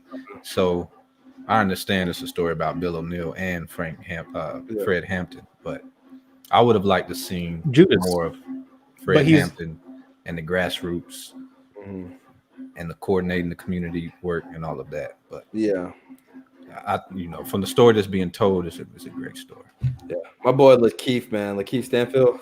Every performance I see him in too, always. Yeah, he was good. He was. I mean, everybody. I don't. There was nobody. Nobody was slacking in this film Nobody. at all. Nobody. Everybody gave it their all in this. Mhm. It's a great performances like all around. I got nothing but like applause for Yeah. everybody. I tip my hat to everybody. What's If he got that? nominated for an Oscar. If he got nominated for, I wouldn't be surprised. If he Oh won. yeah, it's taking. It's gonna. I can He's see getting this film nominated. taking home a lot of awards later in the year. Yeah. Mhm. So far, him and John David Washington, best male. Yeah. Best male Given nomination. given the current climate, political climate and social climate right now, like this movie, and not just because of that, that's just like added to it, the incentivize the award reception. The performances, though, even without like, even if this was like the best of times, the performances in this movie are like some of the best that I've seen. And it's going to be hard to top this in a lot of regards. Like it's that good to me. Dominique Fishback did a great job as I believe Deborah Wilson was the character's name, and She was the wife. yes, Yes. we just saw her in Project Power last year. That's where Oh, she's from. Okay. Yeah. I was wondering where she looked familiar. I'm like, where have Project I seen Power, her? and I don't know, just to see her play a kid that's kind of doing the wrong thing, and then to go to such a powerful role here, that was shocking in a good way. Yeah. And I really enjoyed her in this film too. Go check out the soundtrack too because I was listening to that today. That soundtrack is great for the movie. That dropped today as well. If you got Apple, it's on Tidal, Apple Music, Spotify, I believe it's on all of the music streaming platforms. So go check out the soundtrack for this as well. I forgot to mention it, but the music in Malcolm and Marie is great. Yeah, especially even the final. That's a great movie. The music was so important to that film. Literally every song, they played it for a reason. It was great. Yeah, so that it was very well put together. Mm-hmm. Very well put together. P-Rich, you'll love it. What about my boy, man, Uncle Ben? Dog. Uncle Ben. Yeah, Martin Sheen's character.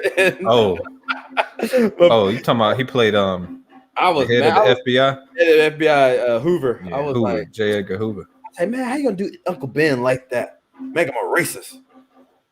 Man, That was Uncle Ben? Uncle Ben? You remember he played Uncle Ben in Andrew's in movies. Oh, I don't remember Andrew Garfield movies, I but forgot about believe that. Oh, I was like, he sure did. I remember that. he played Uncle Ben, and I was like, Yeah, okay.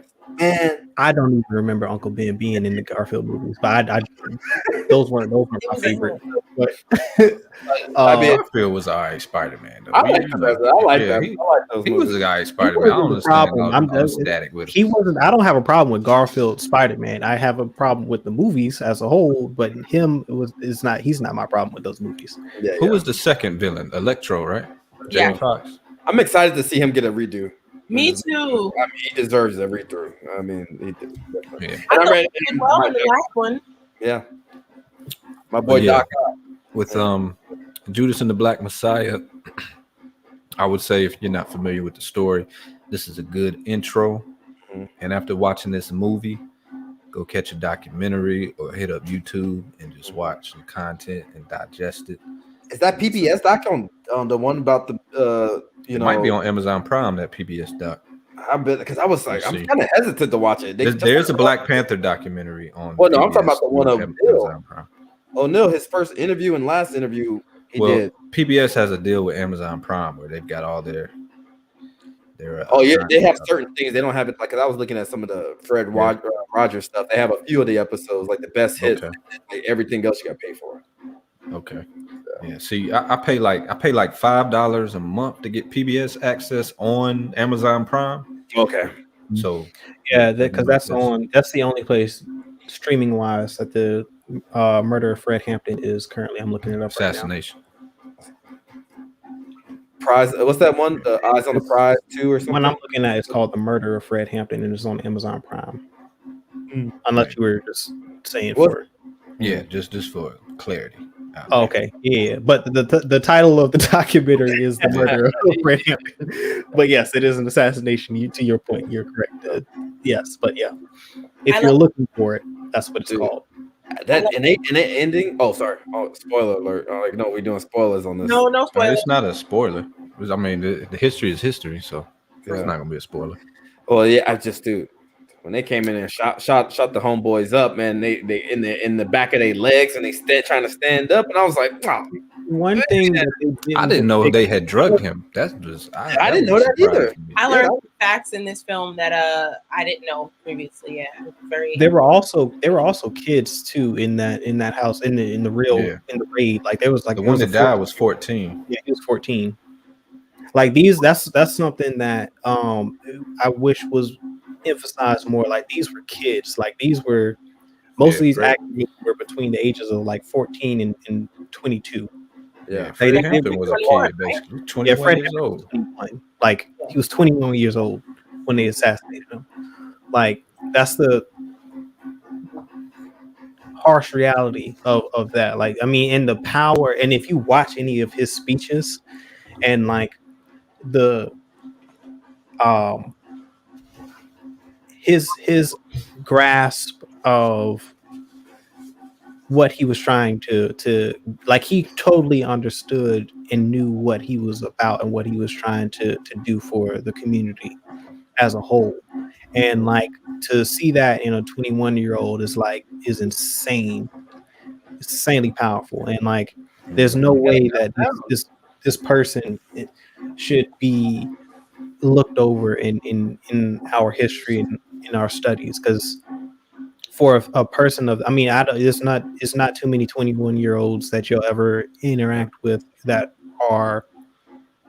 have that level of clarity about themselves. Like He was that. born to do that.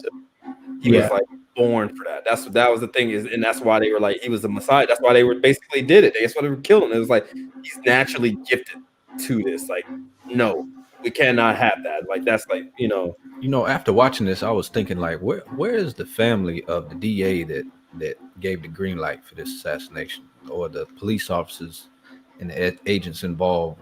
Where are they Some people now? at home with their family. Oh yeah, probably You know? probably freshly retired, like Yeah, living their good old Like, lives. doing what they do. Like this is everyday life in the service.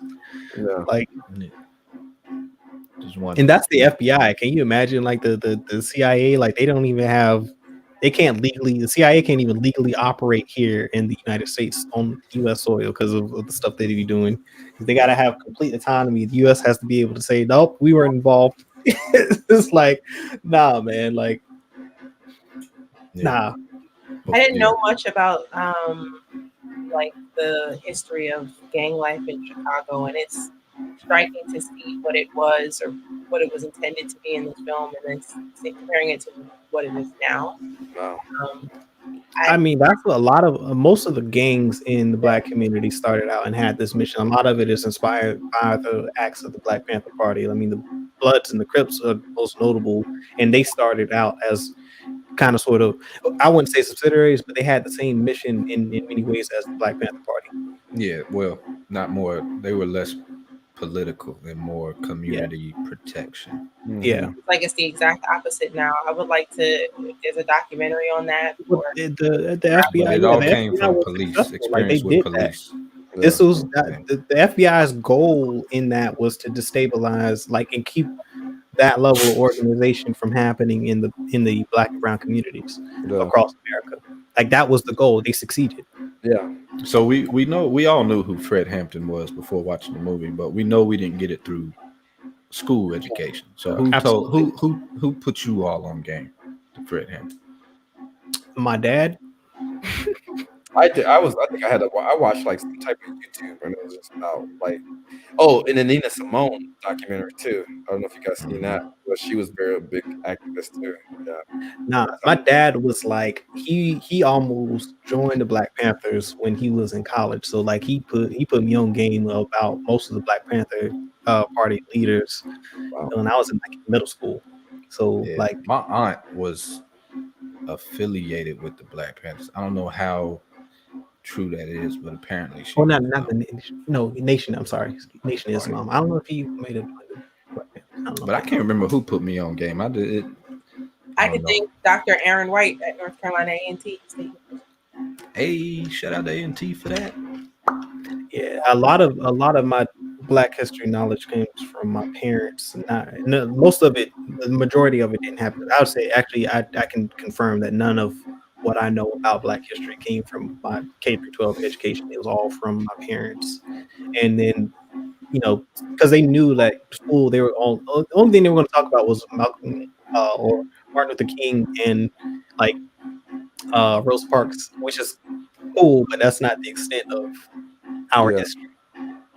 So that's the I from like, I mean, before I even started going to school, they were teaching me about Black history. That's primarily a huge majority of what they were teaching me growing up was our history.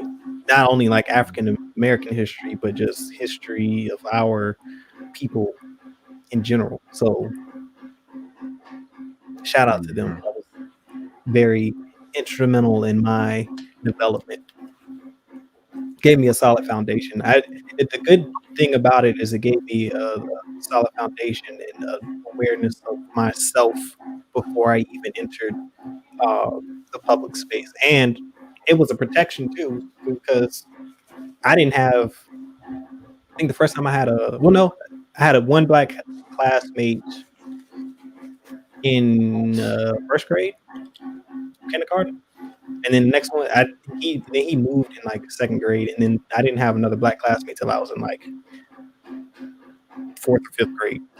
So like, I needed that awareness of self before I entered that space. They did a great job because I wouldn't know. And sometimes you can see that on people. Yeah, definitely. Yeah. Shout out to Seabreeze.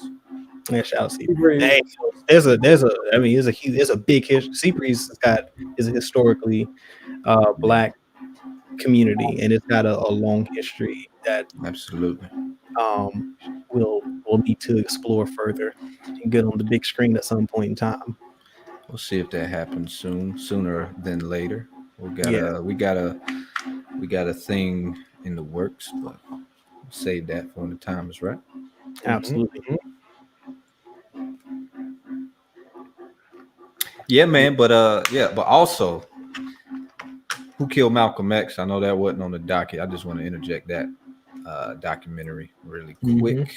That's another great documentary. It's on Netflix. It's about the FBI's involvement in Malcolm's death and how they were monitoring him throughout his years. And it's basically one guy who does some investigative journalism and research into the murder. And by the end of it, he finds out who killed Malcolm X. But I don't want to say anymore. Yeah. What's that on? Netflix. It's a great documentary. It will leave you questioning why you haven't heard of it up until now. Like why has no one been talking about this? Why did nobody say anything? Illuminati. Like, nah, it ain't Illuminati. It's Q, dog. Q. No, I'm just saying, it's got nothing to do with Illuminati. That's all. Sometimes it be your own people. That's all I say. Facts. That being said, well, never mind. I'm not gonna say that. I said, hey, man. I think did I put that in Discord? Yeah. If you want to hear my real thoughts on Franklin, or what's his name? Not Franklin, but Fred O'Neill. I think I put that. Bill O'Neill. Bill O'Neill, who killed himself the night that PBS documentary released. Wow. Yeah. Mind you, was in what 1990, year? 1989. 89. Yeah, he killed himself. Yeah. So they killed him, man. It's crazy. Yeah, man, come on. Lakeith played he brought that out. You could see it. He did. Shout out to him, man. He did a good job too. Yeah. Equally well performance, but it's hard to say that when good actors play bad people. It's you have to make that distinction. It's not the actor. Don't get mad at the actor. It's the character the person that they are portraying, like that's who you direct your anger towards. How did y'all feel when you were watching his performance? Did you feel like he was authentic at times, or you feel like he was always like impersonating or No. acting? I felt like he was authentic. I felt it so much that at points I felt bad for him and I had to catch myself. And I think, was it you, P. Rich, who said, they tell both sides? In a way, I feel like this. Yeah. I don't like that I feel bad for him, especially there was a scene where, he was clearly on Fred's side. Like he was committed. He was a true member of the Black Panther Party and he kind of forgot what he was there to do. Mm-hmm. And I actually don't like that. I felt that. I don't I know. kind of felt that too up Yeah. until the scene where he was wearing the wire. Oh yeah. And he was trying to get him to like do that. So when I saw that, I was like, okay, he's probably like. When I saw that, I was like, yeah, none of this is real for him. And I felt bad for him just because it's just that same story of like, white people exploiting black people again. You know what I mean? Oh, we got you at this. We caught you at doing this crime. Hey, but if you want to go home tonight, you can do this for us. You know what I mean? Ironic And it's thing like, is, if you want to go home, you got to help us do this crime. But yeah, see, you my wouldn't thing, do this crime. Yeah. I think saying white people oversimplifies it. It's the U.S. government did Well, that. yeah, I mean, well, that's me. Like, I mean, That's yeah, white. no black. that's way. What? You know what I'm saying? That's the government. Like, J. Edgar Hoover? yeah, that's the government. Yeah. Like, come on, man. Like the highest law of the land. Like Yeah. U.S. government sanctioned this. Like But that's when we say white people, we mean WYPIPO. yeah. Wait. Yeah. White people. It's a difference. But I mean, they the leading power back then though too. I mean, like it's like it wasn't a black man that could hold the power like that. When U.S. government and white supremacy is synonymous. So, Yeah. So it's like If today didn't prove that, then I don't know. right. Yeah. Right. see, the way I look at it, because we not to spoil like everything that happens in the movie, those who haven't seen it yet, but like he put himself in a situation where it allowed them an in, and he did what they asked of him, and he had an out, because if he really was about what the Black Panther Party was about and what Fred Hampton was doing, once Fred Hampton went to jail, he basically did what he was asked of him the first go around. He could have, like he said, died on that hill and just been fully committed to the cause, but he wasn't. He still allowed like the idea of him doing 5 years in jail, like no, man, like Fred just he served what 2.5 years. No, I think he got out on That was his sentence. appeal, so he never really did the sentence. Yeah. He never got a chance to do the sentence. That But man yeah. died because Bill didn't want to go to jail for what was he going Right, to and get? he was gonna get 5 years, bro. Like, so you killed this man, so you wouldn't have to serve 5 years in prison, but you ended up having to serve basically how long after that was it? Like, how long did he have to live with that? 78. Yeah, He had so his own prison. yeah, so you had to live in a mental prison for basically 10 years of your own doing. Did y'all see that the part where they showed the real documentary? Like, did y'all At the end? feel? Yeah, did y'all feel like when I watched it, I was like, "Yo, this man crazy." Yeah, I mean, Did y'all that's get that years impression? of him- yeah, because it's years of him he's been trying to justify it in his head for so many years by himself. Yeah, You you could literally see it on screen. Him, and then when it's the next segment when it was like he committed suicide, I'm like, that makes sense because he was. Yeah, I felt that. They mentioned his child in that interview, and I feel bad for that kid. I hope he's okay today. Well, that kid had nothing to do with that. So yeah, No, absolutely. I'm just saying, like having that name and if his no, because what I see is he probably was lying to his son about what his involvement was that entire time, and then so once the truth comes to light about, like, that's the part that sucks, is like he had to learn the truth through a documentary, which led to his father committing suicide. That's the part that sucks. if that's true, yeah, that would be terrible. But it's like there's no way he wasn't being honest with his son about what his involvement was and like what he was doing that whole time being an informant for the Black Panther Party. He was Well, he probably had to because it came out like 4 years after Hampton's assassination that he was but an informant. yeah, but no, I'm saying what he was doing. He was telling what I imagine that he was telling his son the same propaganda that the FBI was using about the Black Panther Party. Oh wow! Hey, I don't know how true this is. This is on Wikipedia right now. They say he committed suicide, but on Wikipedia, like you can't trust this stuff anyway. But he said he ran into traffic and was hit by a car, and that's what it's right now. That's what it says. His death was ruled a suicide, but although his wife said claimed that it was an accident. And he had been. Yeah, an accident. He had been drinking and attempted to jump out of the second-story window, but was pulled back inside. So he was trying to kill himself, but he didn't. Yeah, where did the car come into place? Because I mean, in this documentary, they said he committed suicide. Yeah. So he tries to jump out a second-story window. He's back inside. Yeah. He goes outside, walks in the middle of traffic. Ran into traffic on the interstate 290. Damn. Hit by a car. That's not adding. I don't know about that. That's kind of that all in the same day. Like how far apart is this? I don't. That's what he said. It did that. Well, that portion was he said early hours of January 15th, 1990. He ran into traffic on the interstate. So he probably had an episode. Tried to jump out the windows. What it sounded like. That didn't work. He ran outside. Ran straight to the interstate. No. He is a human being and a person. I'm really struggling with trying to be respectful, but also like he did something that was. I want to curse so bad, but he did something that was messed up.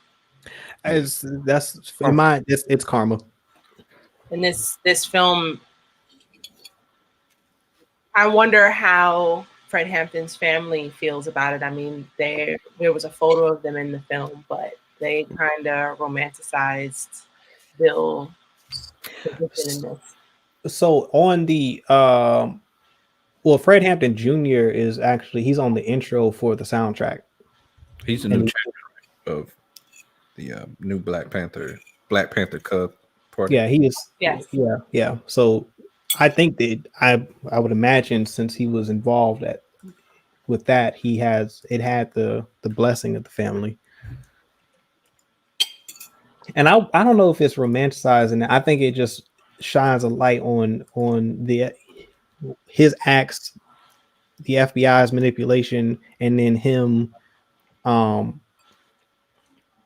basically committing himself twice to this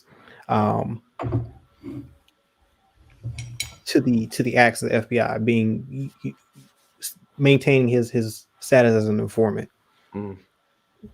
Like, I mean, because they even talk about it in the film. Like when he calls, after Fred Hampton is locked up for allegedly stealing ice cream, which is crazy. Like, the man got 2.5 years for stealing ice cream. Like, they gave that man a 2.5 year sentence for ice cream. Like, what?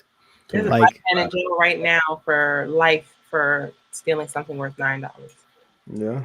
I mean, what was the kid that stole a backpack? Was it in New York that got like they put him in solitary confinement up in Rikers, wasn't it? And they killed himself. And it was alleged. They never got to confirm whether or not. Yeah, it was never confirmed that he did it. Like it was all allegation, and he ended up committing suicide. Like this is not something this is not new. Like this has been a persistent thing for ever. Like the wrongful conviction and incarceration of Black and brown people in this country, and it continues to happen. So I thought that was a important thing to call out in the film because it's relevant to what's going on now and part of the Black Lives Matter movement and those protests. Like all of that stuff it's all connected, it's all related. So yeah, but no, it's hard. I like that it showcased those perspectives. I can't say it from my. I didn't take it as a romanticization of his actions. I think that it just kind of. I felt like it tried to stay as neutral as possible in his portrayal. Like In Neil's portrayal or the Black Panther Party portrayal? in Neil, I think in Neil's portrayal, I think it felt neutral to me. Like I don't feel like it was like, oh, trying to let's make him, let's humanize him a bit. Like I didn't feel that way. I just felt like, hey, this is the situation and these are the actions that he chose. And through that, I still feel like he's Hey man, he chose his life. yeah, exactly. He chose his life. Yeah, he chose his life. So that's kind of how I feel about it. yeah. But all right. So anything else? Any But, other? now that you seen the movie, because I was thinking about this last night, and I was like, would I have made the same decision as O'Neal? Hell no. Like, No, I'm going straight to jail. That's you now, though. But no, that's you now. There's no way in hell I'm gonna no. But I'm trying. But listen to the question. Not you now. I'm talking about you growing up back then. Like you know what I mean? You not knowing. You know how black folks getting treated back then. Like, would you have did the same thing though? That's where I'm going to jail. Yeah, exactly. I'm down for the call. I'm going to jail. I'm conflicted. Like, I'm like, man, would I had did the same thing in his shoes? Like, you know what I mean? Like he was a slave regardless. There's no way. No. Like how far I would not have portrayed Fred Hampton over a 5-year prison sentence. Like that's not going to happen. And let's be clear. But then you speak about it just like how you said, like black people going to prison, it breaks you. You know what I mean? People come out and they kill themselves because they just, and like that's what I mean. Like, it's like a long line. I'm saying from my point of view, the reason why I'm okay with going to jail for that. Yeah. But I mean, like, I'm trying to get you completely tear yourself out from now. Like, you're saying it now after knowing the information. I'd rather serve a 5-year prison sentence than have that on my conscience for the rest of my life. Yeah. And don't forget that they asked that question too. He was not the first, and he probably was not the last person they offered that. Yeah, I mean, well, they go over it in the movie itself. That one dude, Sam, who's the guy who he was informant. Yeah, the other informant. I'm putting my younger self, because like just how I was raised, like the way my parents raised me, there's no way I would do that. Like there's no rid of everything like before 19, you know what I mean, and just put yourself back then into that time and just be like, all right, would I have made these same decisions based on, like, if you grew up from 1949 up to 1973, my parents were involved in were activists. Like, there's no way. Like, I come from that. I'm talking about like, I would. Yeah, like me, there's no way. Like, there's no way. Going back. My parents were born in the 50s. Like, my parents were born as second-class citizens. They didn't have rights. Like. And they instilled that in me early, so that's kind of sort of how I came up. Like, there's no way. Yeah, I mean, all of our parents. I mean, most of our parents. My dad was like, very involved in the civil rights movement in Wilmington. Like, he knew the Wilmington 10. Yeah, you know what I'm saying? Like, he was out there. Like, there was a lot of people out there during the whole Wilmington 10 thing after MLK was assassinated. Like, he talks about how like the National Guard had like tanks and helicopters flying over Taylor Homes and like south side of Wilmington and where he grew up. So like, that's if given the circumstances, having the same type of upbringing that I had as a kid, put myself in that same situation. It doesn't matter what time period it is. That's just, I wasn't raised to show you Bill O'Neal's upbringing. Yeah. The only hint they give you is that when he's being questioned by the FBI agent, the agent's asking him, how do you feel about this or that? And Bill O'Neal telling him, like, I never really thought about it. Like, so his perspective. They got the right one. Yeah, they found the right person because they couldn't turn me into no damn informant. Well, I have to always ask that question. I feel like because there's a lot of people, I've been to war before, you know what I mean? And a lot of people, they always act bad, but then when it comes push to shove, you know what I mean? You got some scaredy cats that just their true colors come out, you know what I mean? When it comes down, in that situation, pretty much. I mean, he was a coward from the jump. The first scene where we see him proves that he was hiding himself. I'm trying to tell you that I'm just saying, like, be the honest truth to yourself, like, you know what I mean? Like I said, people put up a big show, but then when it comes down to it, people don't deliver, you know what I mean? And I've seen it from people. I've seen it in action. Yeah, you never know until you you're in there. That's what I'm saying. You never know until you're in there and you're faced with it. You know what I mean? Yeah. I always tell people, the bullets are flying. Are you going to be shooting back or are you going to be ducking down? I mean, hey, I've seen it. You know what I mean? I'm just asking the question. I'm just you got to dig down inside, you know what I mean? Or would you, you have to think to yourself, be like, if you were in that chair, the hot seat right there, getting worked over by the cops, you know what I mean? I'm not going to be the one. They're going to have to put a bullet in me. Yeah. Ain't no informer. Yeah. Yeah. Nah. That's good to know, man. Hey, I'm taking you on the front line with me next time, dog. We're going out. I'm not here to betray my people. Like, I'm not gonna do that. Like, and especially for having had to experience, like, no. I feel you. Went I mean, the definition of extra, like that was personally, but then after watching that though, like I just, towards the end of the movie, you just feel like, man, the conflictedness within himself, and I'm just like, and then he had to go live with that for, like you said, he was in a mental prison of his own for how many years, I think he killed himself 21 years after that, and it's just like, I can just imagine, you know what I mean? I think he was liking what he was getting out of it because of those scenes at the dinner table. Oh yeah, he was eating and stuff like that, eating that steak. Yeah, he was like, "Yo, fill my drink up." Yeah, I know. At the end, he was ashamed though. Yeah. Yeah. See, this look. Yeah. This is my mom co-signing. Hell no, nah. Mm-hmm. Nah. Well, I know who. Who? I'm gonna sound like an owl. Who? Who? Like, nah. Nope. Dude, hey, I'm glad. I mean, hey, you know that. I just, me personally, I just got to think to myself too. I'm just like, if I was faced with the same situation, I think to myself, like I said, I've been to war. I didn't, I went in there, did my thing, but I was, I didn't have my, freedom, in the balance, I mean, I had to know my life, but other than that, it wasn't like some dude being like, hey, you can have this or this, you know what I mean? And so I had to think of like, man.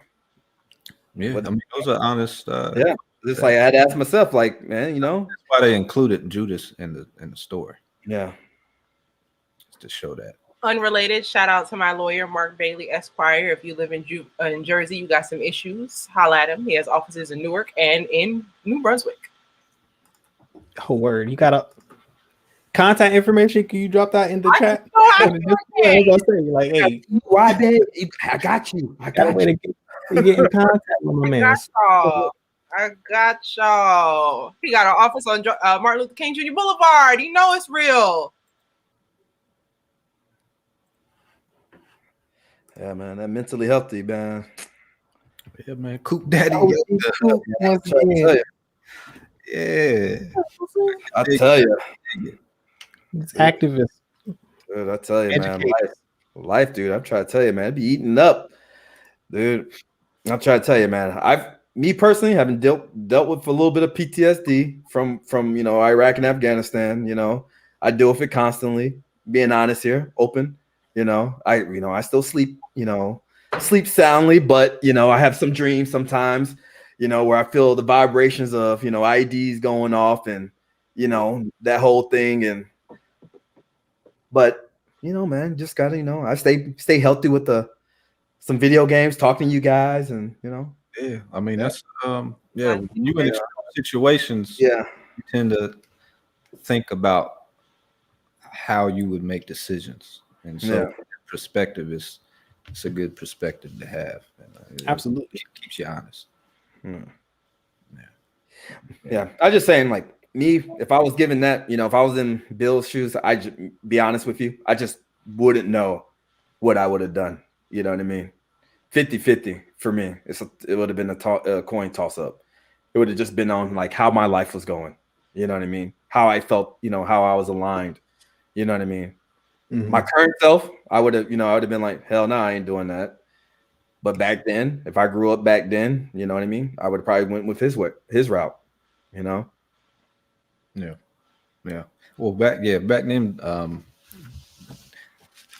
that whole movement wasn't received the way we receive it now. Also, so Yeah. people in the black community that weren't with that movement. Was evidence. They showed a lot of sides to it. They showed that in this movie too. That was a nice, not a nice touch, but I mean, they told that story too. Yeah, that guy got up like during the middle of the speech in the what was that, the beginning scene, his first speech at the church, when the dude just got up and left. You just giving all the scenes away. Yeah. Oh, sorry. I mean, we've always had division in the community. You know, we can't agree on nothing.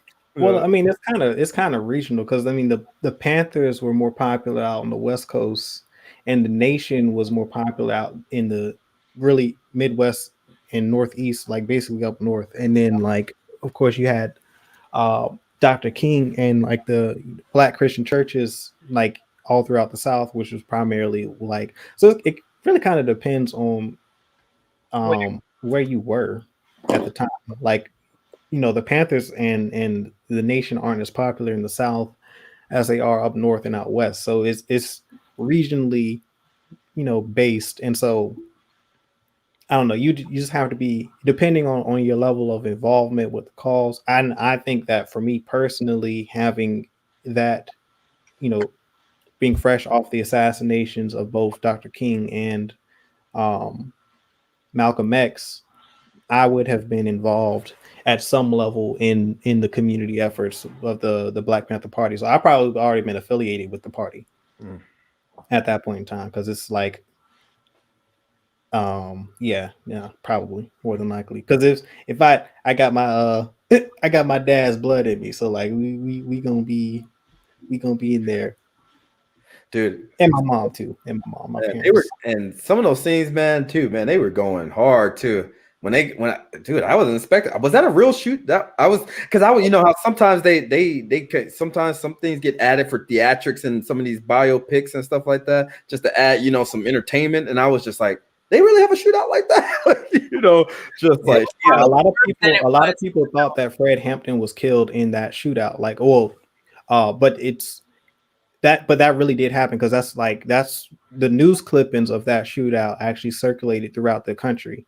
And so a lot of people saw that, and like they used that to demonize the Fred Hampton Black Panther Party movement, the Black Panthers as a whole, because they took that and you know, they called them terrorists, and they spread that information all across the country. So like the perception of the Black Panther Party across the nation was negative, because that's how the media was using the propaganda to spread the misinformation. So like, and that's why I said it's like it's regional. Like you'd have to be in it to know the truth. Yeah. Degrees of separation and involvement. So yeah, somebody like Bill O'Neill, he was probably had several degrees of separation from it. Felt no connection. He was living for himself and not for his people.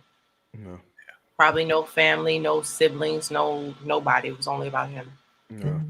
Yeah, it kind of felt like he was. Anything happened to Malcolm X though? Like Malcolm X was basically, Malcolm X had the same, like he was in the streets too. Then he went to prison, and that's where he met the dude who I forget the man's name, that put him on Islam, and then introduced him to the nation, and then that's how he got to know Elijah Muhammad. So Like it's just choices.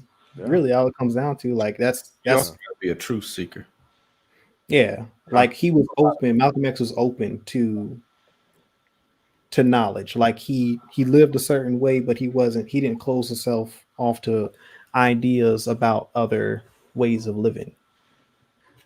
And then that led to, the Malcolm X that we celebrate.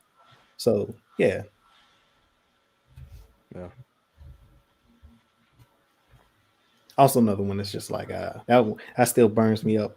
Like his loss. Like we lost so many of our leaders throughout the community to stuff like this. Mm-hmm.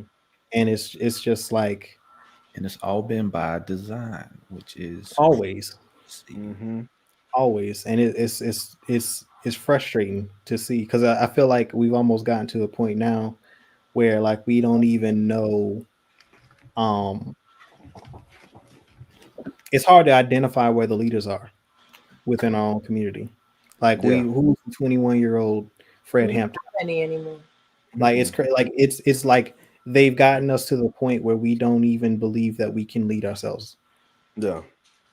We're too afraid to lead. Like that's the reality of it. And it's like, and we tear down those who try immediately. Oh yeah. Mm-hmm.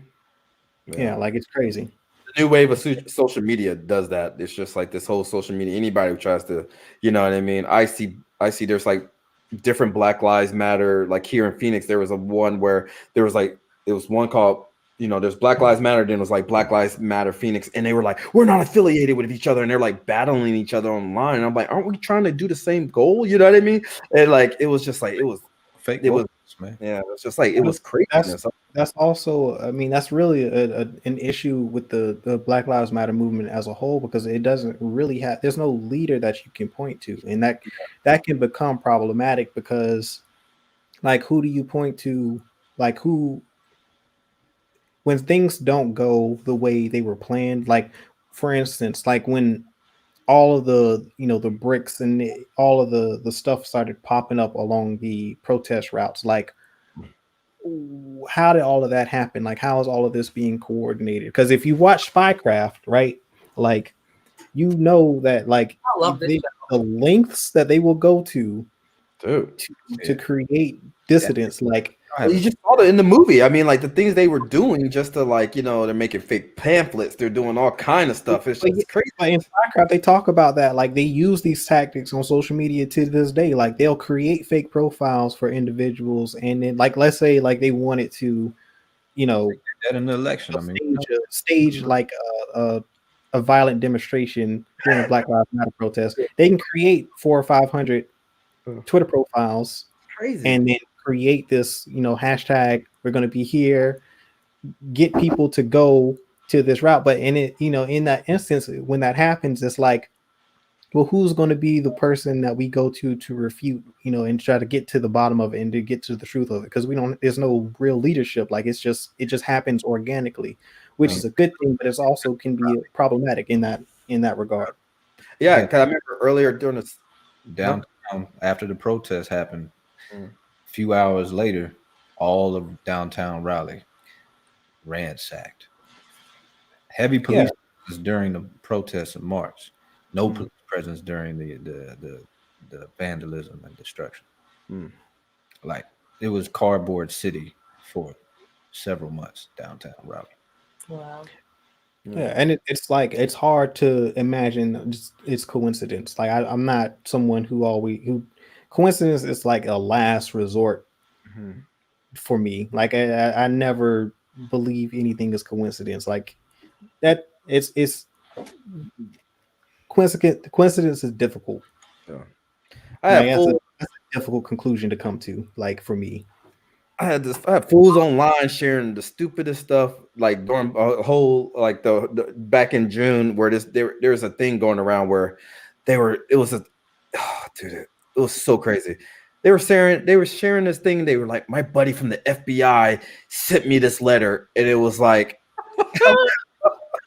Dog. Oh, that was happening. That was happening during the pandemic. Like there was a lot of that. Like people were sending and spreading misinformation, but it's like you gotta question like how does that even start? Yeah. Someone spreading misinformation on purpose, but that was it was getting some of the people that like, you know, people I work with on set that were they were like I'm loaded with my gut, like, you know, I wish one of them would come in mind. I'm like, you're talking about black people right now, like literally they were saying that like we were going to go into his house. We were like, basically there was a word that got out that said that black people were going to come out and just rape white women in front of the like slit the throat of the white man and then like rape their wives. And I was like, we're an FBI agent told you this? Like, are you kidding me right now? Like, are you listen to yourself right now? You know what I mean? It is just like people are insane. All I can say is thank God. I mean, I'm sure there is someone who fought against it, but thank goodness, you know, they didn't start a bigger war because of that. Like that could have really gotten a lot of us killed.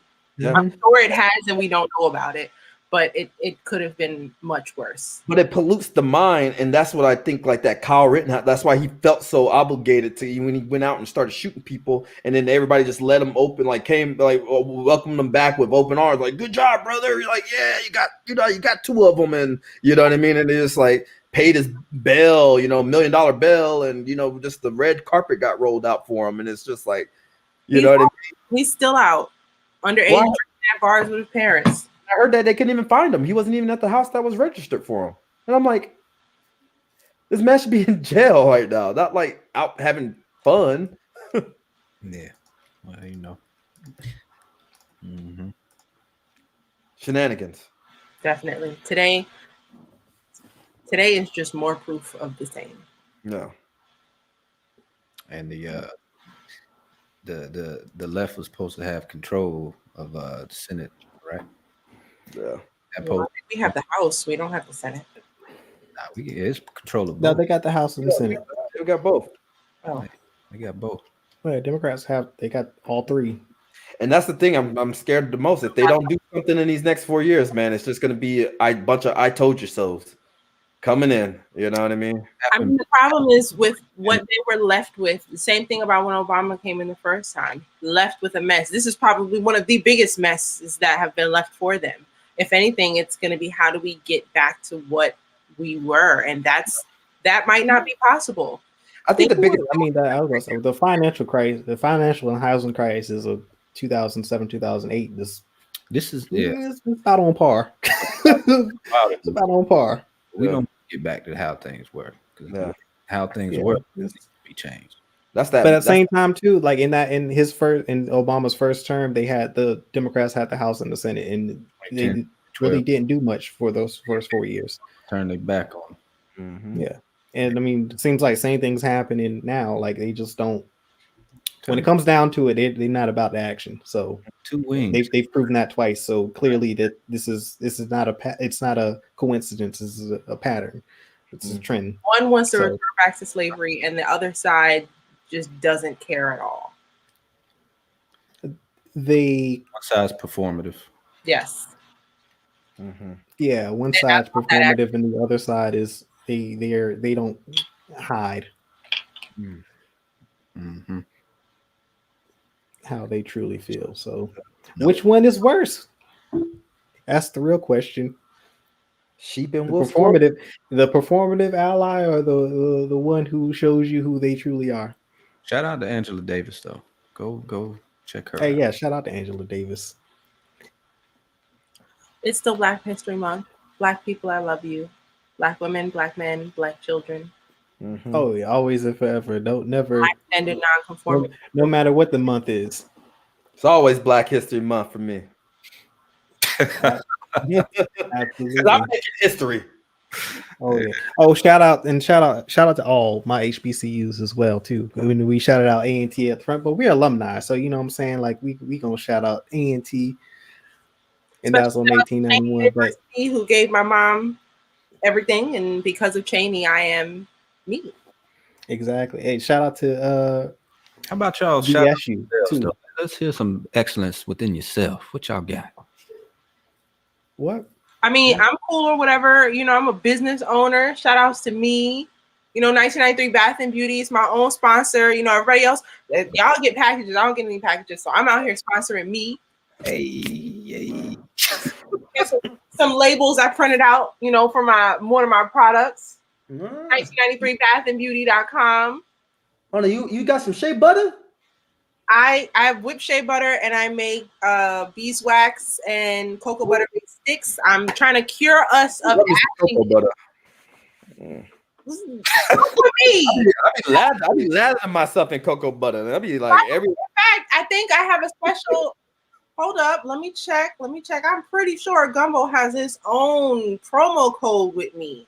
Go ahead and drop that up in the comments. I will.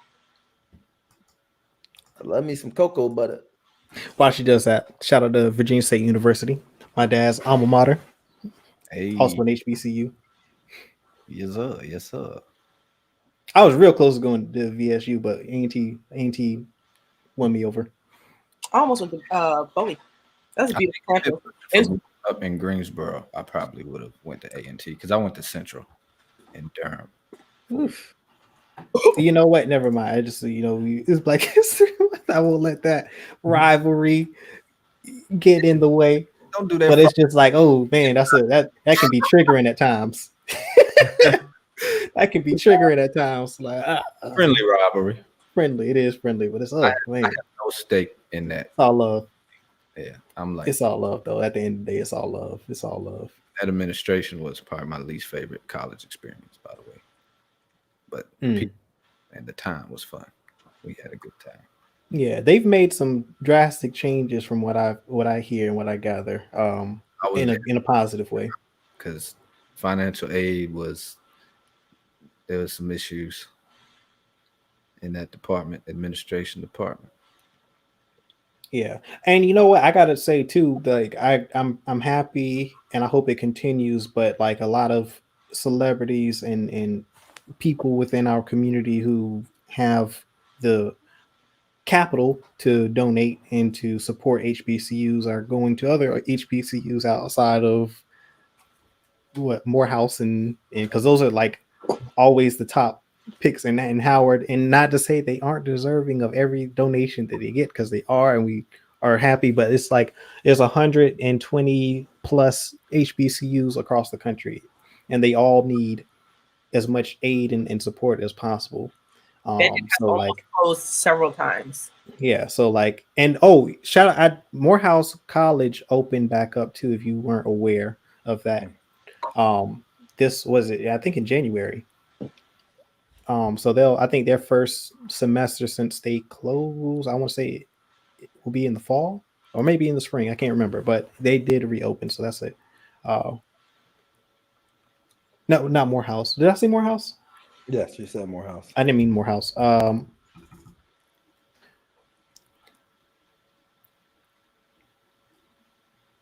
Yo, channel it. Huh? What state? Dang. Why Wait a second. Do you remember? Oh, you thinking about Bridgerton? No, not Bridgerton. What was the school? Oh man, I'm blanking. So the school, the rival you remember in the Drumline movie, the rival school? Clark? FSU. No. It started with an M. I haven't seen Drumline forever. Morris Brown. Morris Brown. Yes, thank you. Morris Brown. Morris Brown College. And that's in Georgia? Yes or no? Yes. Okay. Yeah, sorry. Morehouse is fine. I'm sorry. Apologies. We all Morris Brown. Yes, Morris Brown College reopened. So I had a brain freeze on that one. So apologies to Morehouse College. But Morris Brown reopened, so that's good news. Mm-hmm. Or got reaccredited. They were open, they didn't have any accreditation, so they're reaccredited now. So that's good. Positive.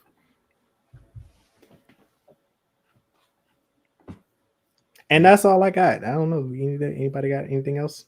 What's the I put there, Black media production company. Yeah. I want to know a little bit about this white peach sangria with shea butter. I mean, Like, listen, if you actually in these streets, you know, my whipped shea butter is easy to apply. Then, you know, standard shea butter in its solid form, it's hard as a rock, difficult to rub in. Definitely, you know, it's nice for after a nice shower. Treat yourself. I have multiple size options. You got your 16 ounce, your 8, and your 4. You can keep the 4 in the car. Unless you live somewhere where it's hot, don't leave that in your car. Leave that in the house. yeah. But my stick is my baby. That is my product for my real dry folk. I made that for myself originally. I have eczema, and I needed something to help seal that moisture in after I put my lotions on. And that comes in 2 sizes. I have a 2 ounce and a 1 ounce. The 1 ounce fits in book bags, pocketbooks, pockets, all of that. Keep the 2 ounce on your dresser. Dang. All right, I need that because, man, being on set now, man, washing my hands, I'm just, dude, and I be going around. I'm only black person on set. I'm like, hey, y'all got some lotion? Nobody got no lotion.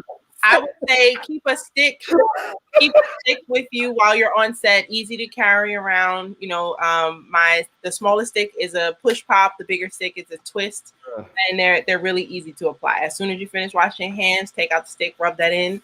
You good? I need it. Man, my hands be crusting up all set, man. I'm like, I'll be shaking. I'll be like, I launched at the beginning of COVID, right before COVID, February 2nd, 2020 was my launch day. And the customers who are loving the stick the most products in general, are nurses. I've gotten a lot of feedback from nurses, especially, you know, although they were always washing their hands, COVID, like it's every 2 seconds they're using this. You touch a patient, you use it. You touch a paper, you use it. They're not the product specifically, the hand sanitizer. All they do is sanitize their hands and wash their hands all day, and it completely destroys your skin. I mean, we all see it. My skin has definitely changed on my hands because of it. So absolutely, that will help you. Thank you for. My hand's a little ashy right now. I need it. And I got you. Promo code Gumbo 50% off. It's live right now. Boom. Bet. Mm-hmm. Fighting ashiness in these streets. Magnum Lumca. Magnum Lumco. Magnum Luca. What are you trying to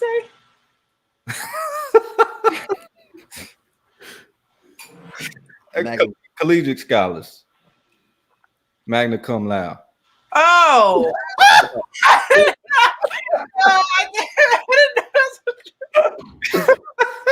Yo, man. Y'all. Hey, we got to go. Yeah. we gotta go and get our stuff together. Good God Almighty, we've been struggling all episode. My goodness. Low key fire. We haven't done that in a while. We're watching a lot of dope stuff during COVID, during quarantine. So we want to know, what are you watching right now on all these different streaming platforms? Please follow us on all socials: Twitter, Instagram, Facebook, and Twitch at Certified Gumbo. If you love us, buy us some coffee. Okay, we're trying to do some things. My laptop's still jacked up. You know, we want more equipment. We need mics. I know the fellas, everybody needs a PlayStation. I don't know when we're gonna get it, but it would be nice if y'all could help us get those. So please. I don't need a PlayStation. Yeah, PlayStation. What you want, a Xbox? Shout out. No, we just need support, financial support for the brand. Support and my laptop. So please buy us some coffee. That link is in the description box. If you love our show and you love what we do and you want to chill with us, we talk about this stuff all day, every day on Discord. There's always someone up and talking. So please, that link is in the description box as well. Join our Discord.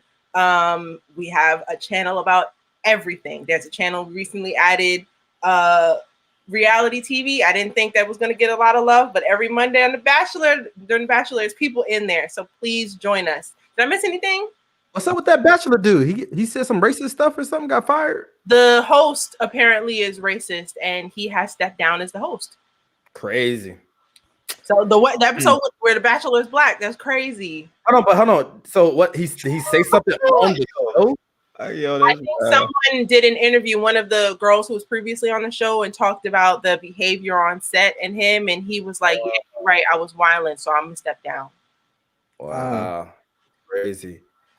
Not surprised. And just remember, no Zack Snyder tomorrow. That's just the trailer. Oh, yes, the trailer. We might be able to do a reaction A trailer. video. What do y'all think? What do y'all think about that? Just wait, can just do that. not watch it when it drops, and then we'll get together and do a reaction video. Let's do it. I'm down. We'll have to do it before 7:00 Eastern Standard Time, because of course we'll have Starlight Beacon at 7 p.m. Eastern Standard Time here on this channel live. We'll be talking about the High Republic, as always, because that's really the only thing we can talk about right now, Star Wars wise. News circuit has been pretty dry. Nothing has been happening with anything outside of that. So yeah, join us if you want to talk Star Wars. I'm pretty sure the conversation usually varies once we actually get into it. We can talk video games as well.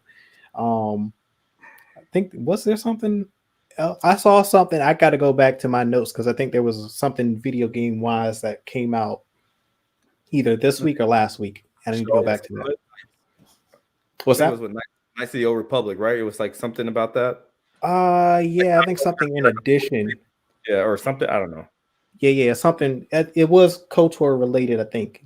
To your point, I think you're right about that. I can't remember though off top, but Groundbreaking. We're going to talk about Data development. what's that? Soft. Ubisoft. Yes, that's the one. Yes, groundbreaking. Of course, Ubisoft oversells their games.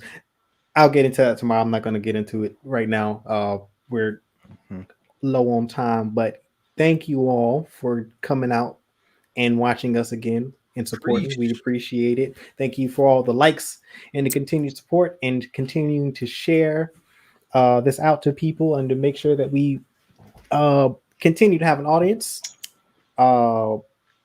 We've been growing in subscribers, so we definitely want to continue that trend. It's, we can't thank you all enough for supporting us. And yeah, so hopefully we'll continue to grow. I think we will, and we are looking forward to that every step of the way. In due time. All in due time. And like I always say, peace, love, blessings, and may the force be with you always.